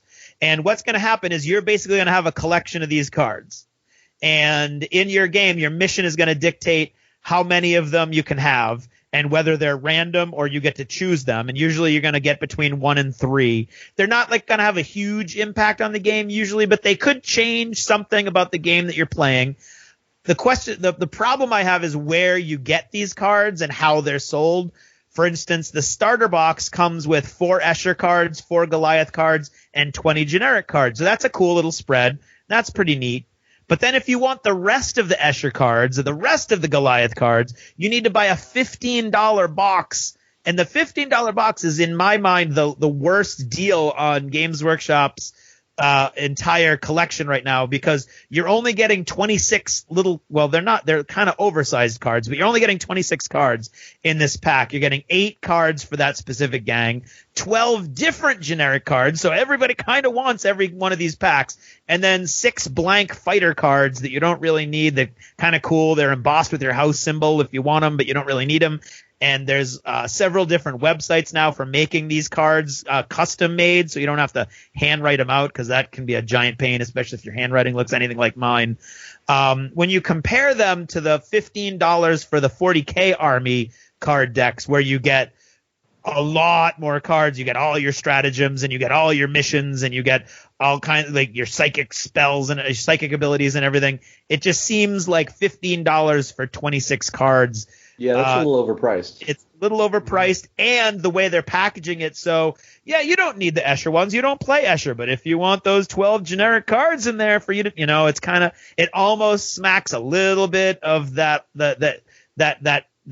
schema that FFG sort of uses sometimes, more with X-Wing than other games, but where you're almost forced to buy stuff. If you want to get really competitive and have every option available to you, you're forced to buy stuff for other factions that you don't really want. So I love the idea of the tactics cards. They really kind of inject the game with some more flavor, especially the gang specific ones. So if you look gang specific ones, I got a couple here. Goliath, one of the gang specific ones, Unstoppable Behemoth. Play this card after an attack is made against one of your fighters, but before the injury roll. The attack has no further effect. All right. So, and that's, again, remember, you're only going to have 1 to 3 of these. So it's not like you're going to throw down every time you get attacked. But at that moment when it's really important, you're going to have that card. Or one of my personal favorites, Escher cards, Scrag, play at the beginning of the game. So from now on, this is going to be one of the new rules in the game. Enemy fighters have to take a nerve test if they are within 9 inches rather than 3 inches of someone who goes out of action. And -2 to the test if they're within 3 inches. So I've seen that played once and have no effect, but I've seen it played once and cause an entire flank of Orlocks to collapse. So that was fun. That one lucky bolter shot took out one guy, and 3 other guys were like, ah, and they all ran. So it's really cool. Then you've got all these generic ones like Lucky Find. Play this card when activating a fighter with a weapon that is out of ammo. One of the fighter's weapons is automatically reloaded. So if you really don't like the whole out of ammo thing, there's a card that you can have in your hand so that you don't have to worry about it at a really important moment. There's also a card that you can have in your hand that causes the other guy to go out of ammo automatically. So Nice. there's all it brings some flavor. The house specific cards I think are really cool because it's another way for the flavor of that house to be injected into the game, which is I think really neat. You've got frag bombs, all those bombs that come in the base set, melt the bombs. So they're traps actually, so you can set traps on the board, and if somebody moves in, that blows up. It's all kinds of cool, fluffy abilities. Russ, I know you were particularly intrigued and liked the idea of the tactics cards. Oh, I really like the tactics cards a lot. I think it just adds a lot of flavor to the game, and it just really gives you that. I don't know. I'm really starting to like cards in my games. I know, Right. Ross, earlier this episode you mentioned that you were kind of starting to love, deck building games. I'm really enjoying just cards in general. They add a really nice, they add a level of complexity and a level of tactical and strategic choices without adding complexity to the game. It's a very simple way to add a lot of depth. And later, I don't know if they've really thinking about doing this yet, but I really like how they have it here a little bit. I like how they can be faction specific too, so you get a lot more faction specific abilities without having to go look up things in codexes all the time or whatever. Yeah, Absolutely. I love this mechanic. Back in the day, they had a set of cards for Necromunda back in the 90s, but not everybody used it, and I used it like crazy.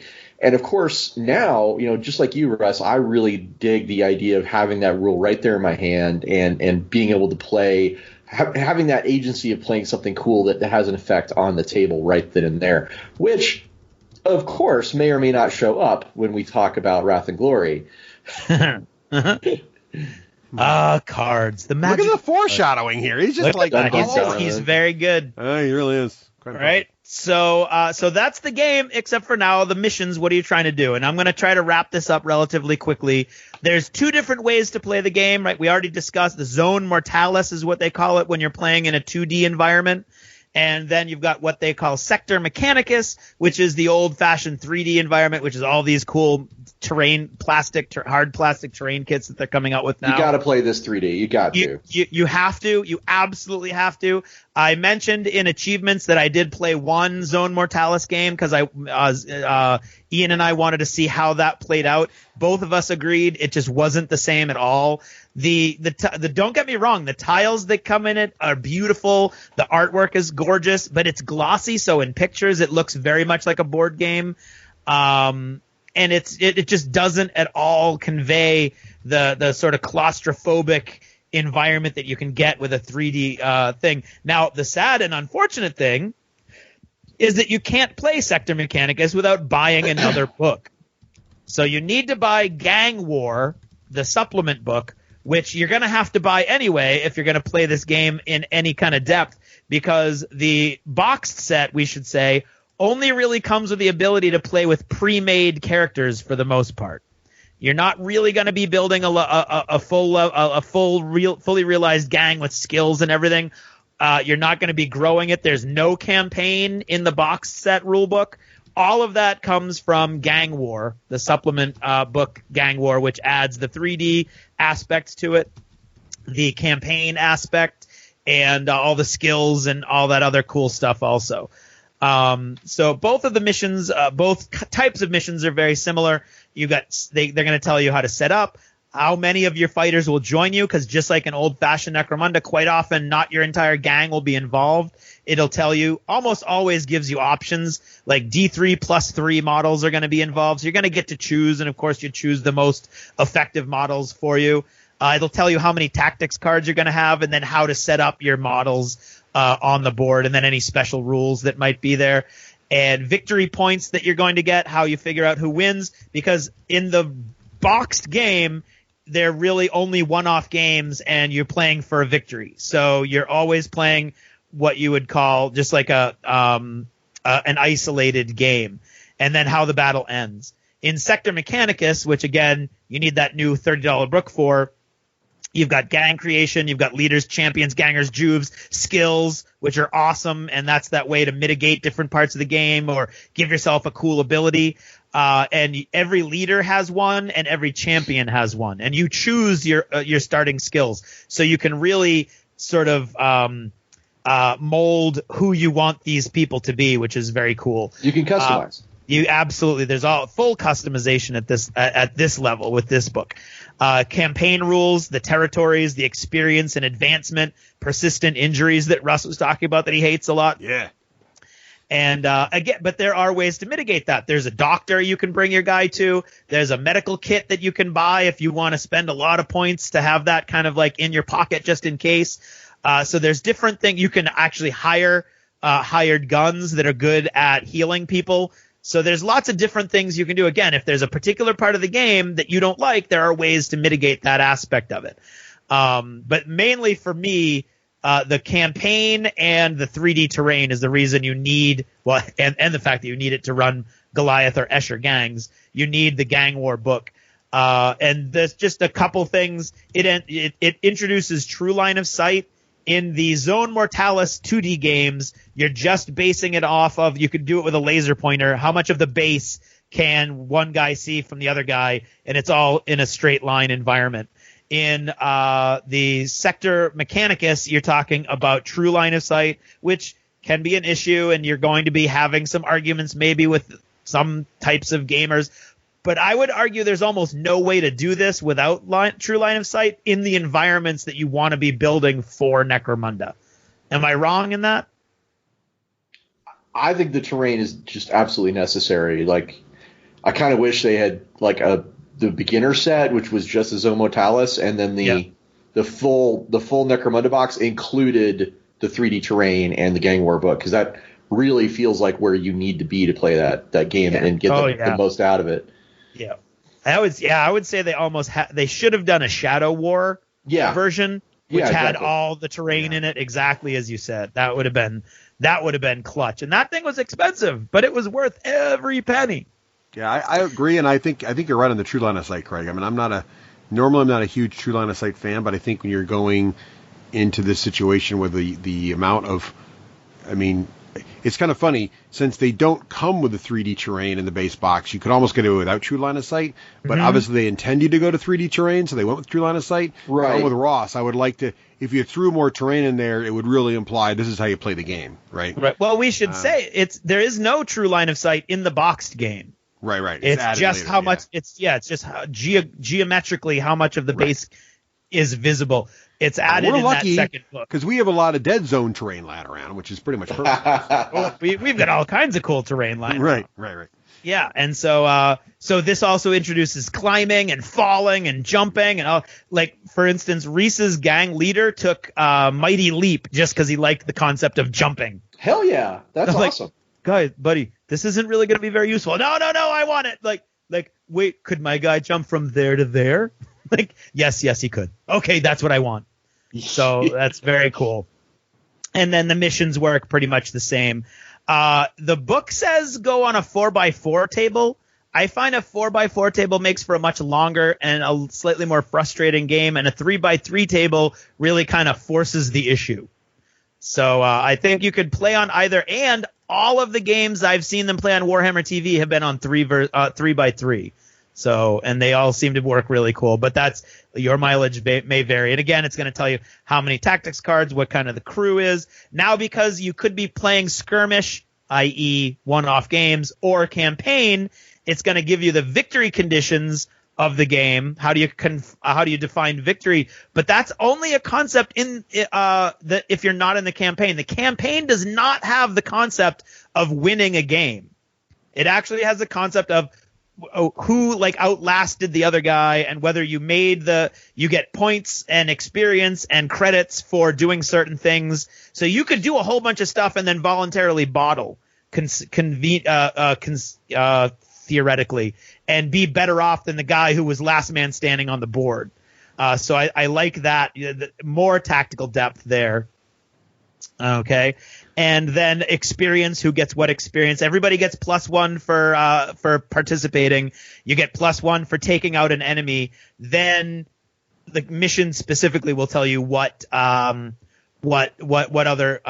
experiences on the table for you. And then reputation, which is how you gauge your gang's effectiveness and how dangerous it is versus other gangs. And that can go up or down based on what happened over the course of the game. So although you might get a lot of experience and a lot of credits, if you bottle right now, the mission might say, if you're not on the table at the end, your reputation is going to go down by 2. So it's going to be a give and a take and a sort of press your luck sort of environment. Cool. So it's a really neat, in my opinion, and I think it's a very widely held opinion, this game is supposed to be the gang war supplement, really. That's where all of us who played in the good old days, quote unquote, wanted it to be. We wanted campaign, we wanted 3D terrain, and it's a little frustrating that after the $125 box set, that's another $30 book to get it there.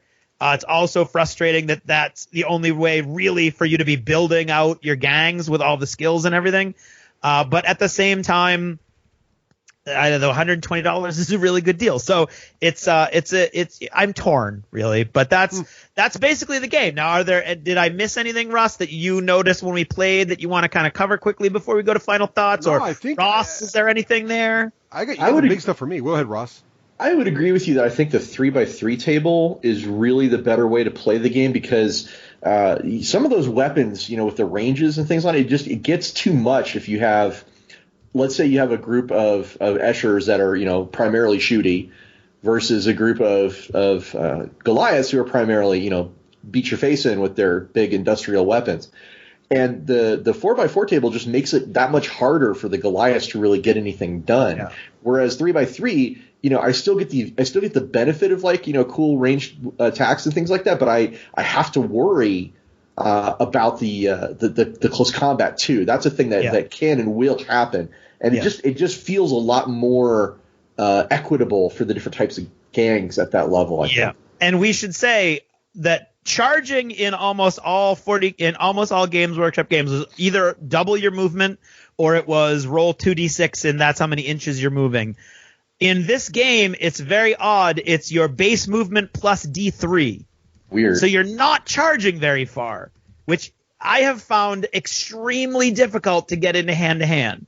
In fact, in the game with our friends Joe and Pete, Joe was playing the Eschers. He was trying to get into hand-to-hand, and Pete was playing the Orlocks. They were just shooting them up the whole game.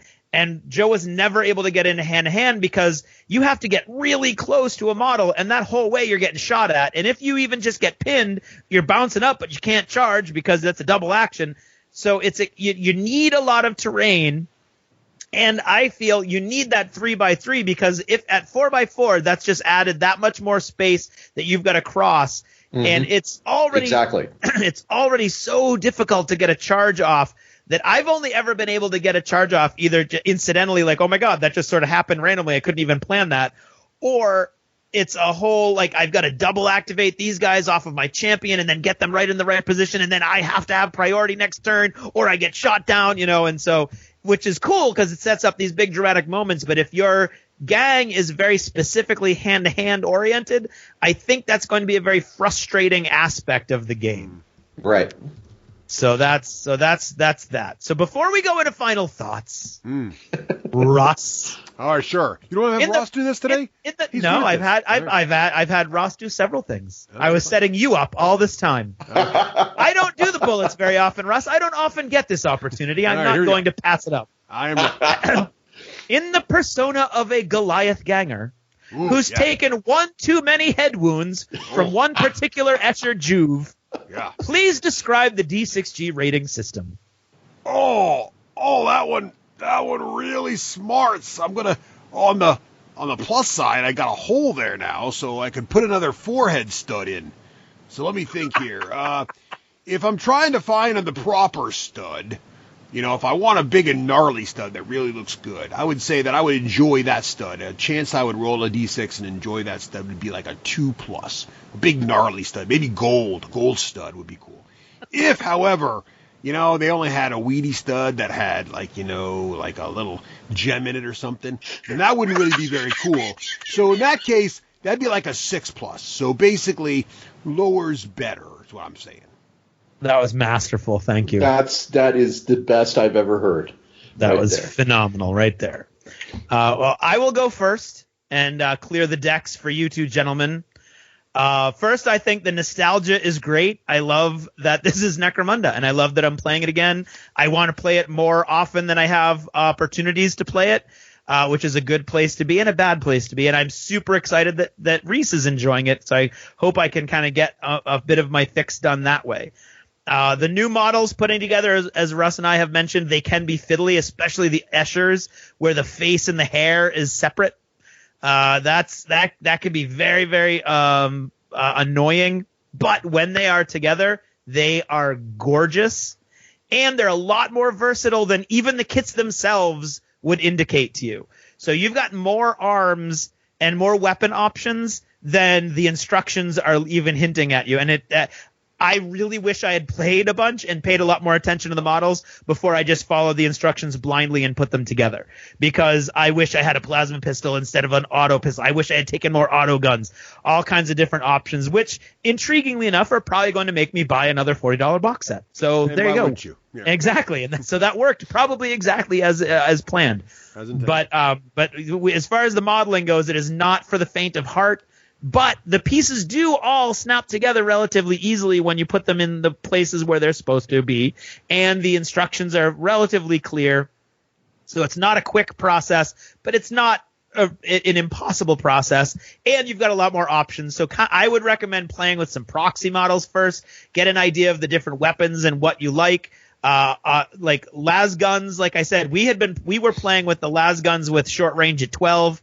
They're much better with a short range of 18, obviously. So like early on in our playing, I was thinking that an auto gun was always going to be an auto take versus a las gun. Now I'm not so sure, especially that the Escher get an interesting discount on las guns at gang creation.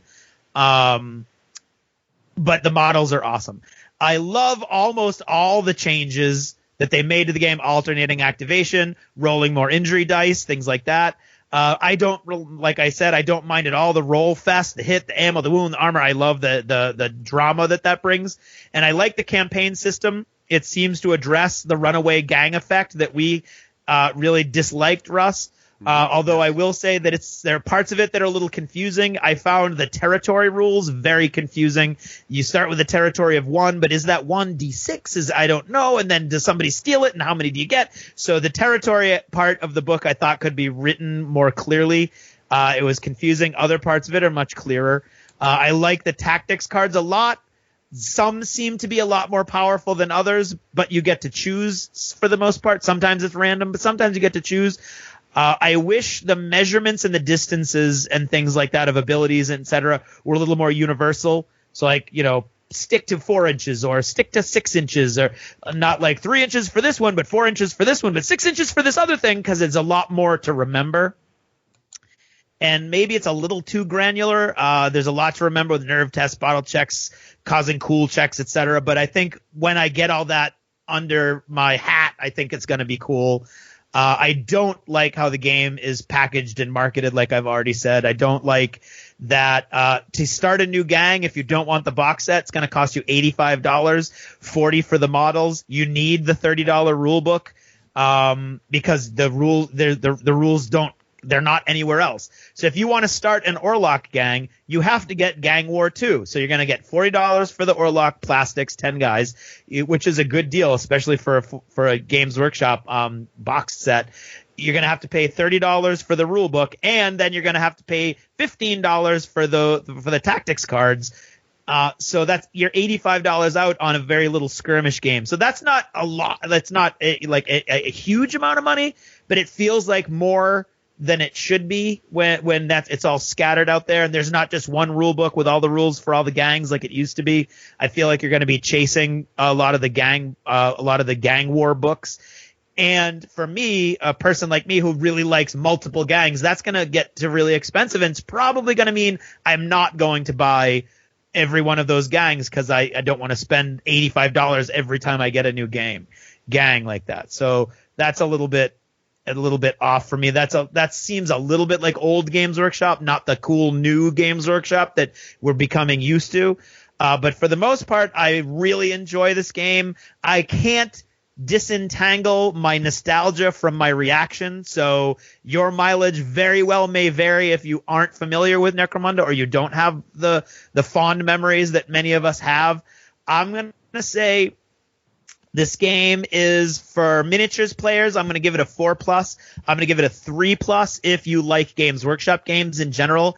And I'm going to give it a 2+ if you liked the old Necromunda, because I think everything in here that you liked from old Necromunda is here, plus a bunch of other cool stuff that you're going to like even more.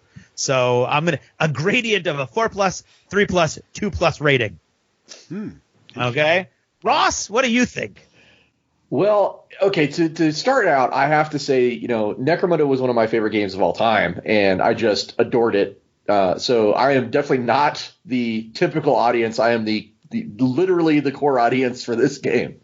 And I have very good friends who are working on this project. Owen Barnes and Andy Hoare, who worked with me on a lot of Warhammer 40K roleplay stuff, are deeply involved in this game. So I have a personal connection on a couple of fronts. Just get that out of the way. Mm-hmm. But I agree with a lot of the things you said so far about this game. It is basically Necromunda, but better in a lot of ways, almost every way.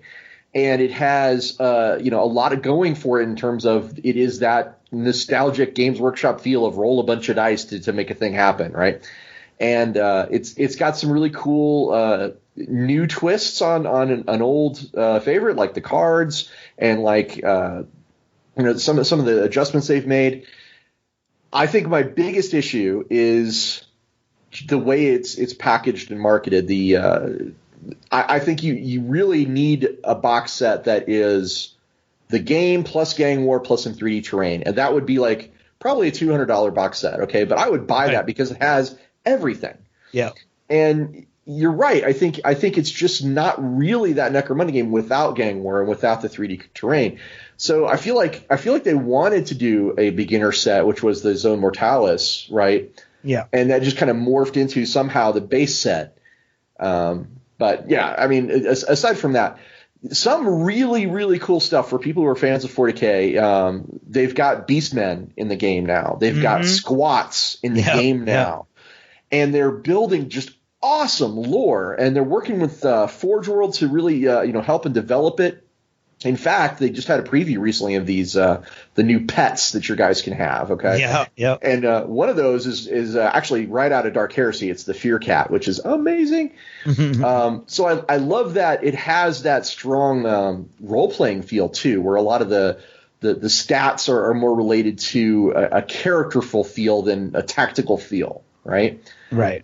So I dig that a lot. And So I kind of, and I'm going to go kind of along with you, but I'm going to add a reroll to each one of your hits. I'm going to say for a miniature gamer, there's a lot going on here. So I would say 4+ with the reroll. If you're a Games Workshop miniature fan, 3+ with the reroll, because it's got all of that old school plus some new school, and it's got some really cool twists on what's going on. And then if you are a Necromunda fan, if you are like me, the guy who read every single Gang War magazine back in the day, read the comics, right? There's just so much lore and story and information on the background and the cool models and the gameplay. 2+ with the reroll. Wow.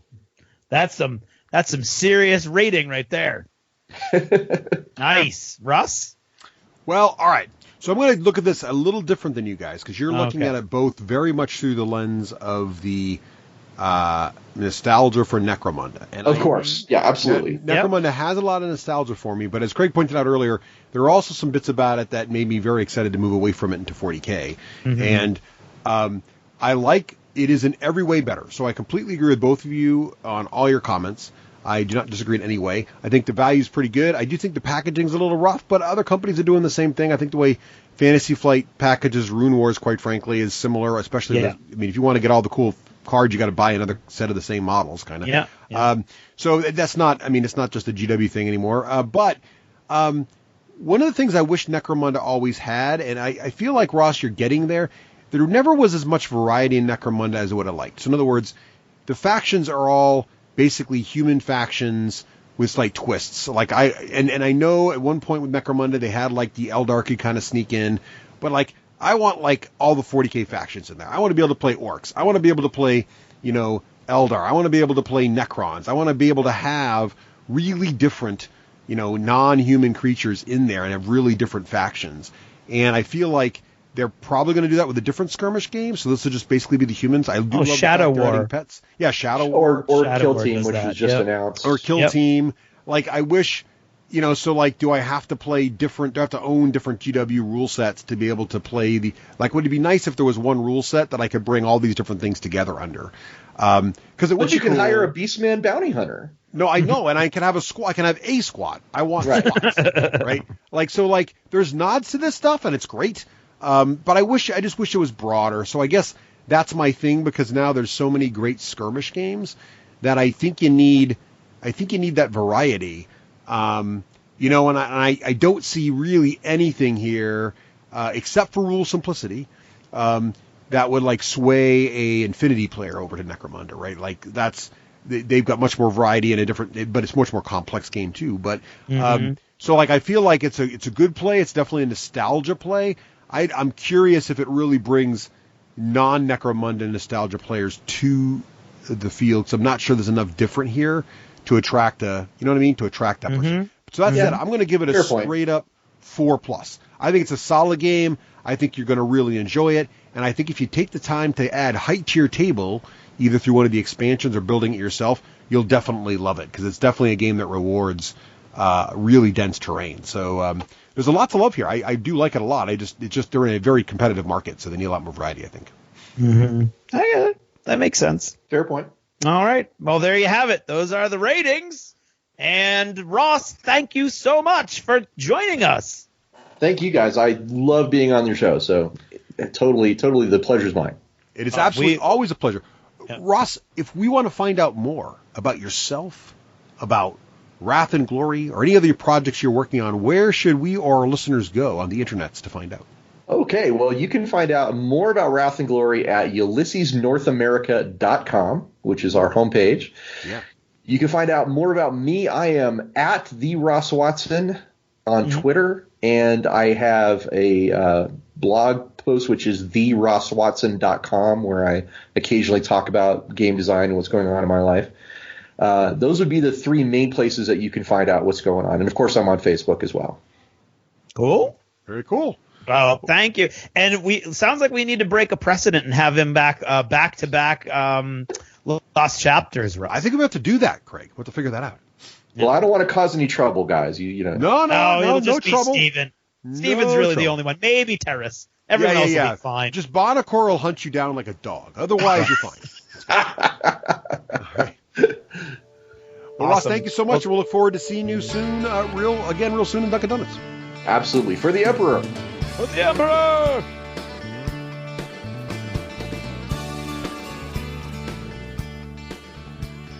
This Did You Ever Notice is brought to you by all of our friends at Patreon, the men, the women, the boys, and girls who help us keep going. And now I've got a new computer, so I have access to all the names again, like names like Jay Likovec, Jeremy Lynn, Angus Mackey, Christopher why am I even trying? Matich. I should be able to do these. James Martin. We'll end on a strong note. Jay, Jeremy, Angus, Christopher, and James, I am sorry that I just butchered your names. It is about midnight. Did you ever notice, what is this segment called? Do you ever notice things always take longer than you anticipate? At least that's what I've discovered. I get in fights all the time with not really fights anymore, but, back in the day when they had a lot more say in what I was doing and where I was going, I used to get in fights with my parents all the time, and particularly my father, because I am famous for trying to jam too much into any one time period. And a good example of that is all the issues that I've had over the years with painting, and I end up staying up way too late. Now I've gotten a lot better over the years with that, thanks to Karen in no small part, but still things take a lot longer than I think they're going to take, and I get frustrated. Take getting ready for Adepticon, for example. I'm not really bringing a lot to Adepticon. I'm bringing a little warband to play Frostgrave. I'm bringing a little gang maybe to get in some Necromunda if I'm lucky, and I'm bringing Firefly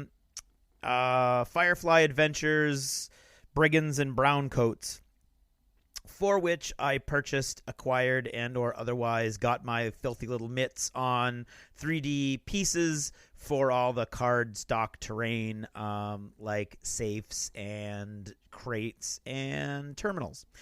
And that's really all I had. I wasn't worried about getting anything else.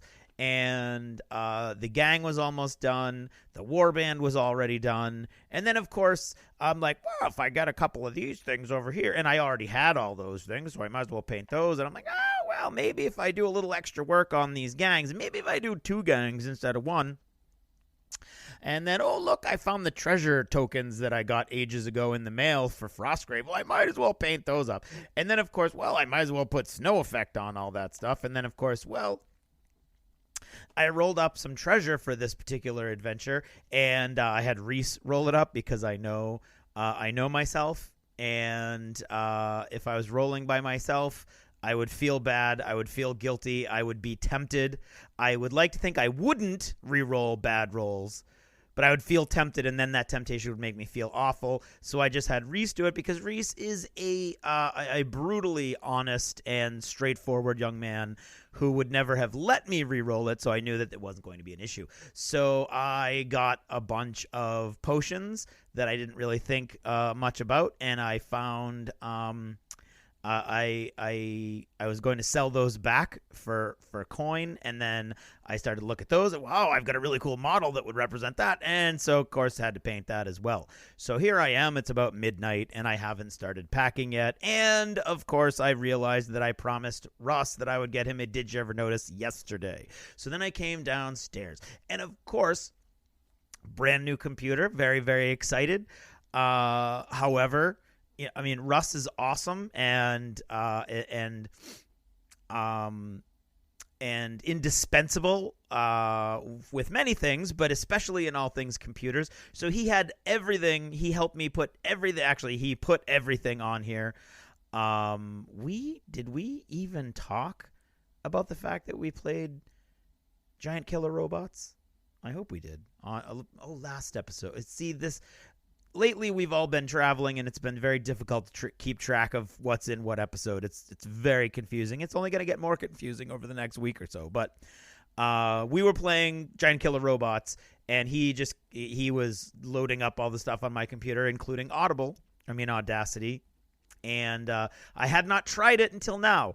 And something happened, and I don't even know what it was, but the Audacity was not hearing my mic, and so I jumped all over everything. I got my soundboard. I checked all my settings. Everything was fine. Then I was like, well, maybe Skype. So I checked Skype. Skype couldn't hear me either. So something was clearly wrong. But the soundboard was registering that it could hear me. And so I knew that the mic is working and the soundboard is working and everything is going, except that it's not going into the computer. So then I figured out that it had to be this cord. So I couldn't do everything I did with that cord. Didn't help. And then eventually, of course, I just unplugged it and switched it where my wireless mouse goes. And now it works fine, which is bizarre to me. And I don't understand it, but there you go. And so that leads me to where I am right now. I had no idea what I was going to talk about. Oh, I did want to mention that several of you were very kind in mentioning that that we are not too horrible in a good way, and that my comments over the last few episodes were concerning you because you felt like I wasn't giving us enough credit. And the fact of the matter is that we like to be a little self-deprecating around here, and not too horrible is one of our main taglines.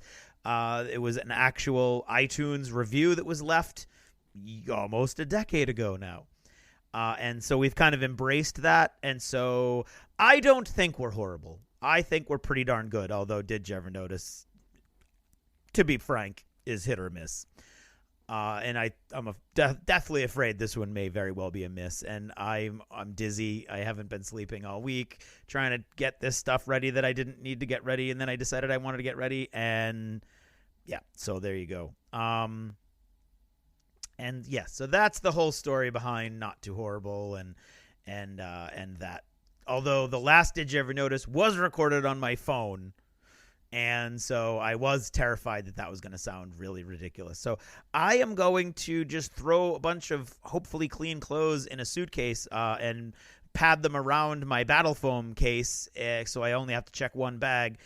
And I'm going to go to bed. So thank you very much for listening through the entire show, especially if you made it to the very end here of Did You Ever Notice? And good night. I hope there's music coming, because I haven't tried that yet either. Good night.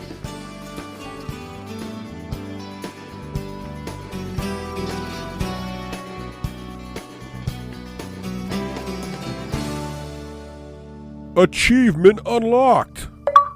You've made it to the end of another D6 Generation episode, the podcast whose humor has universally been acclaimed as not too horrible.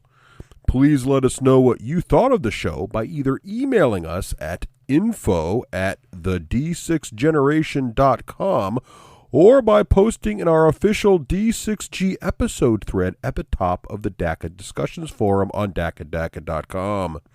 If for some inexplicable reason you actually enjoyed this show, you can help others find out about it by leaving positive reviews on iTunes. See you in 2 weeks. Thanks for listening, and happy gaming. The theme from Total Fangirl comes from the soundtrack of The Last Night on Earth, the zombie game, courtesy of Flying Frog Productions, and is a composition of Mary Beth Magalanes. I wanted to share this with you. I have a little video here. So right now I'm in a hotel room. Ah, yes. Traveling for work. You're all pixelated, Russ. Where are you? I want you to see my portable microphone. Ah. See that? See what Is that's that a going on sock? there?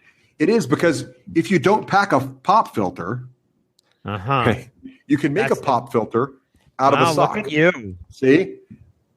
Good pro tip for while you're traveling. You can make a pop filter out of a sock. See how that works? All right, I'll stop the video now. No one needs to see that. All right. So there you have it. That is my tip for the week. Use your sock as a pop filter. Yes. And use your power for good. That's right. Yes, exactly. And that may be why, by the way, the smells good thing is happening, because I'm not entirely sure this is a clean sock. All right. Well, thank you. Throw that out there. Woo.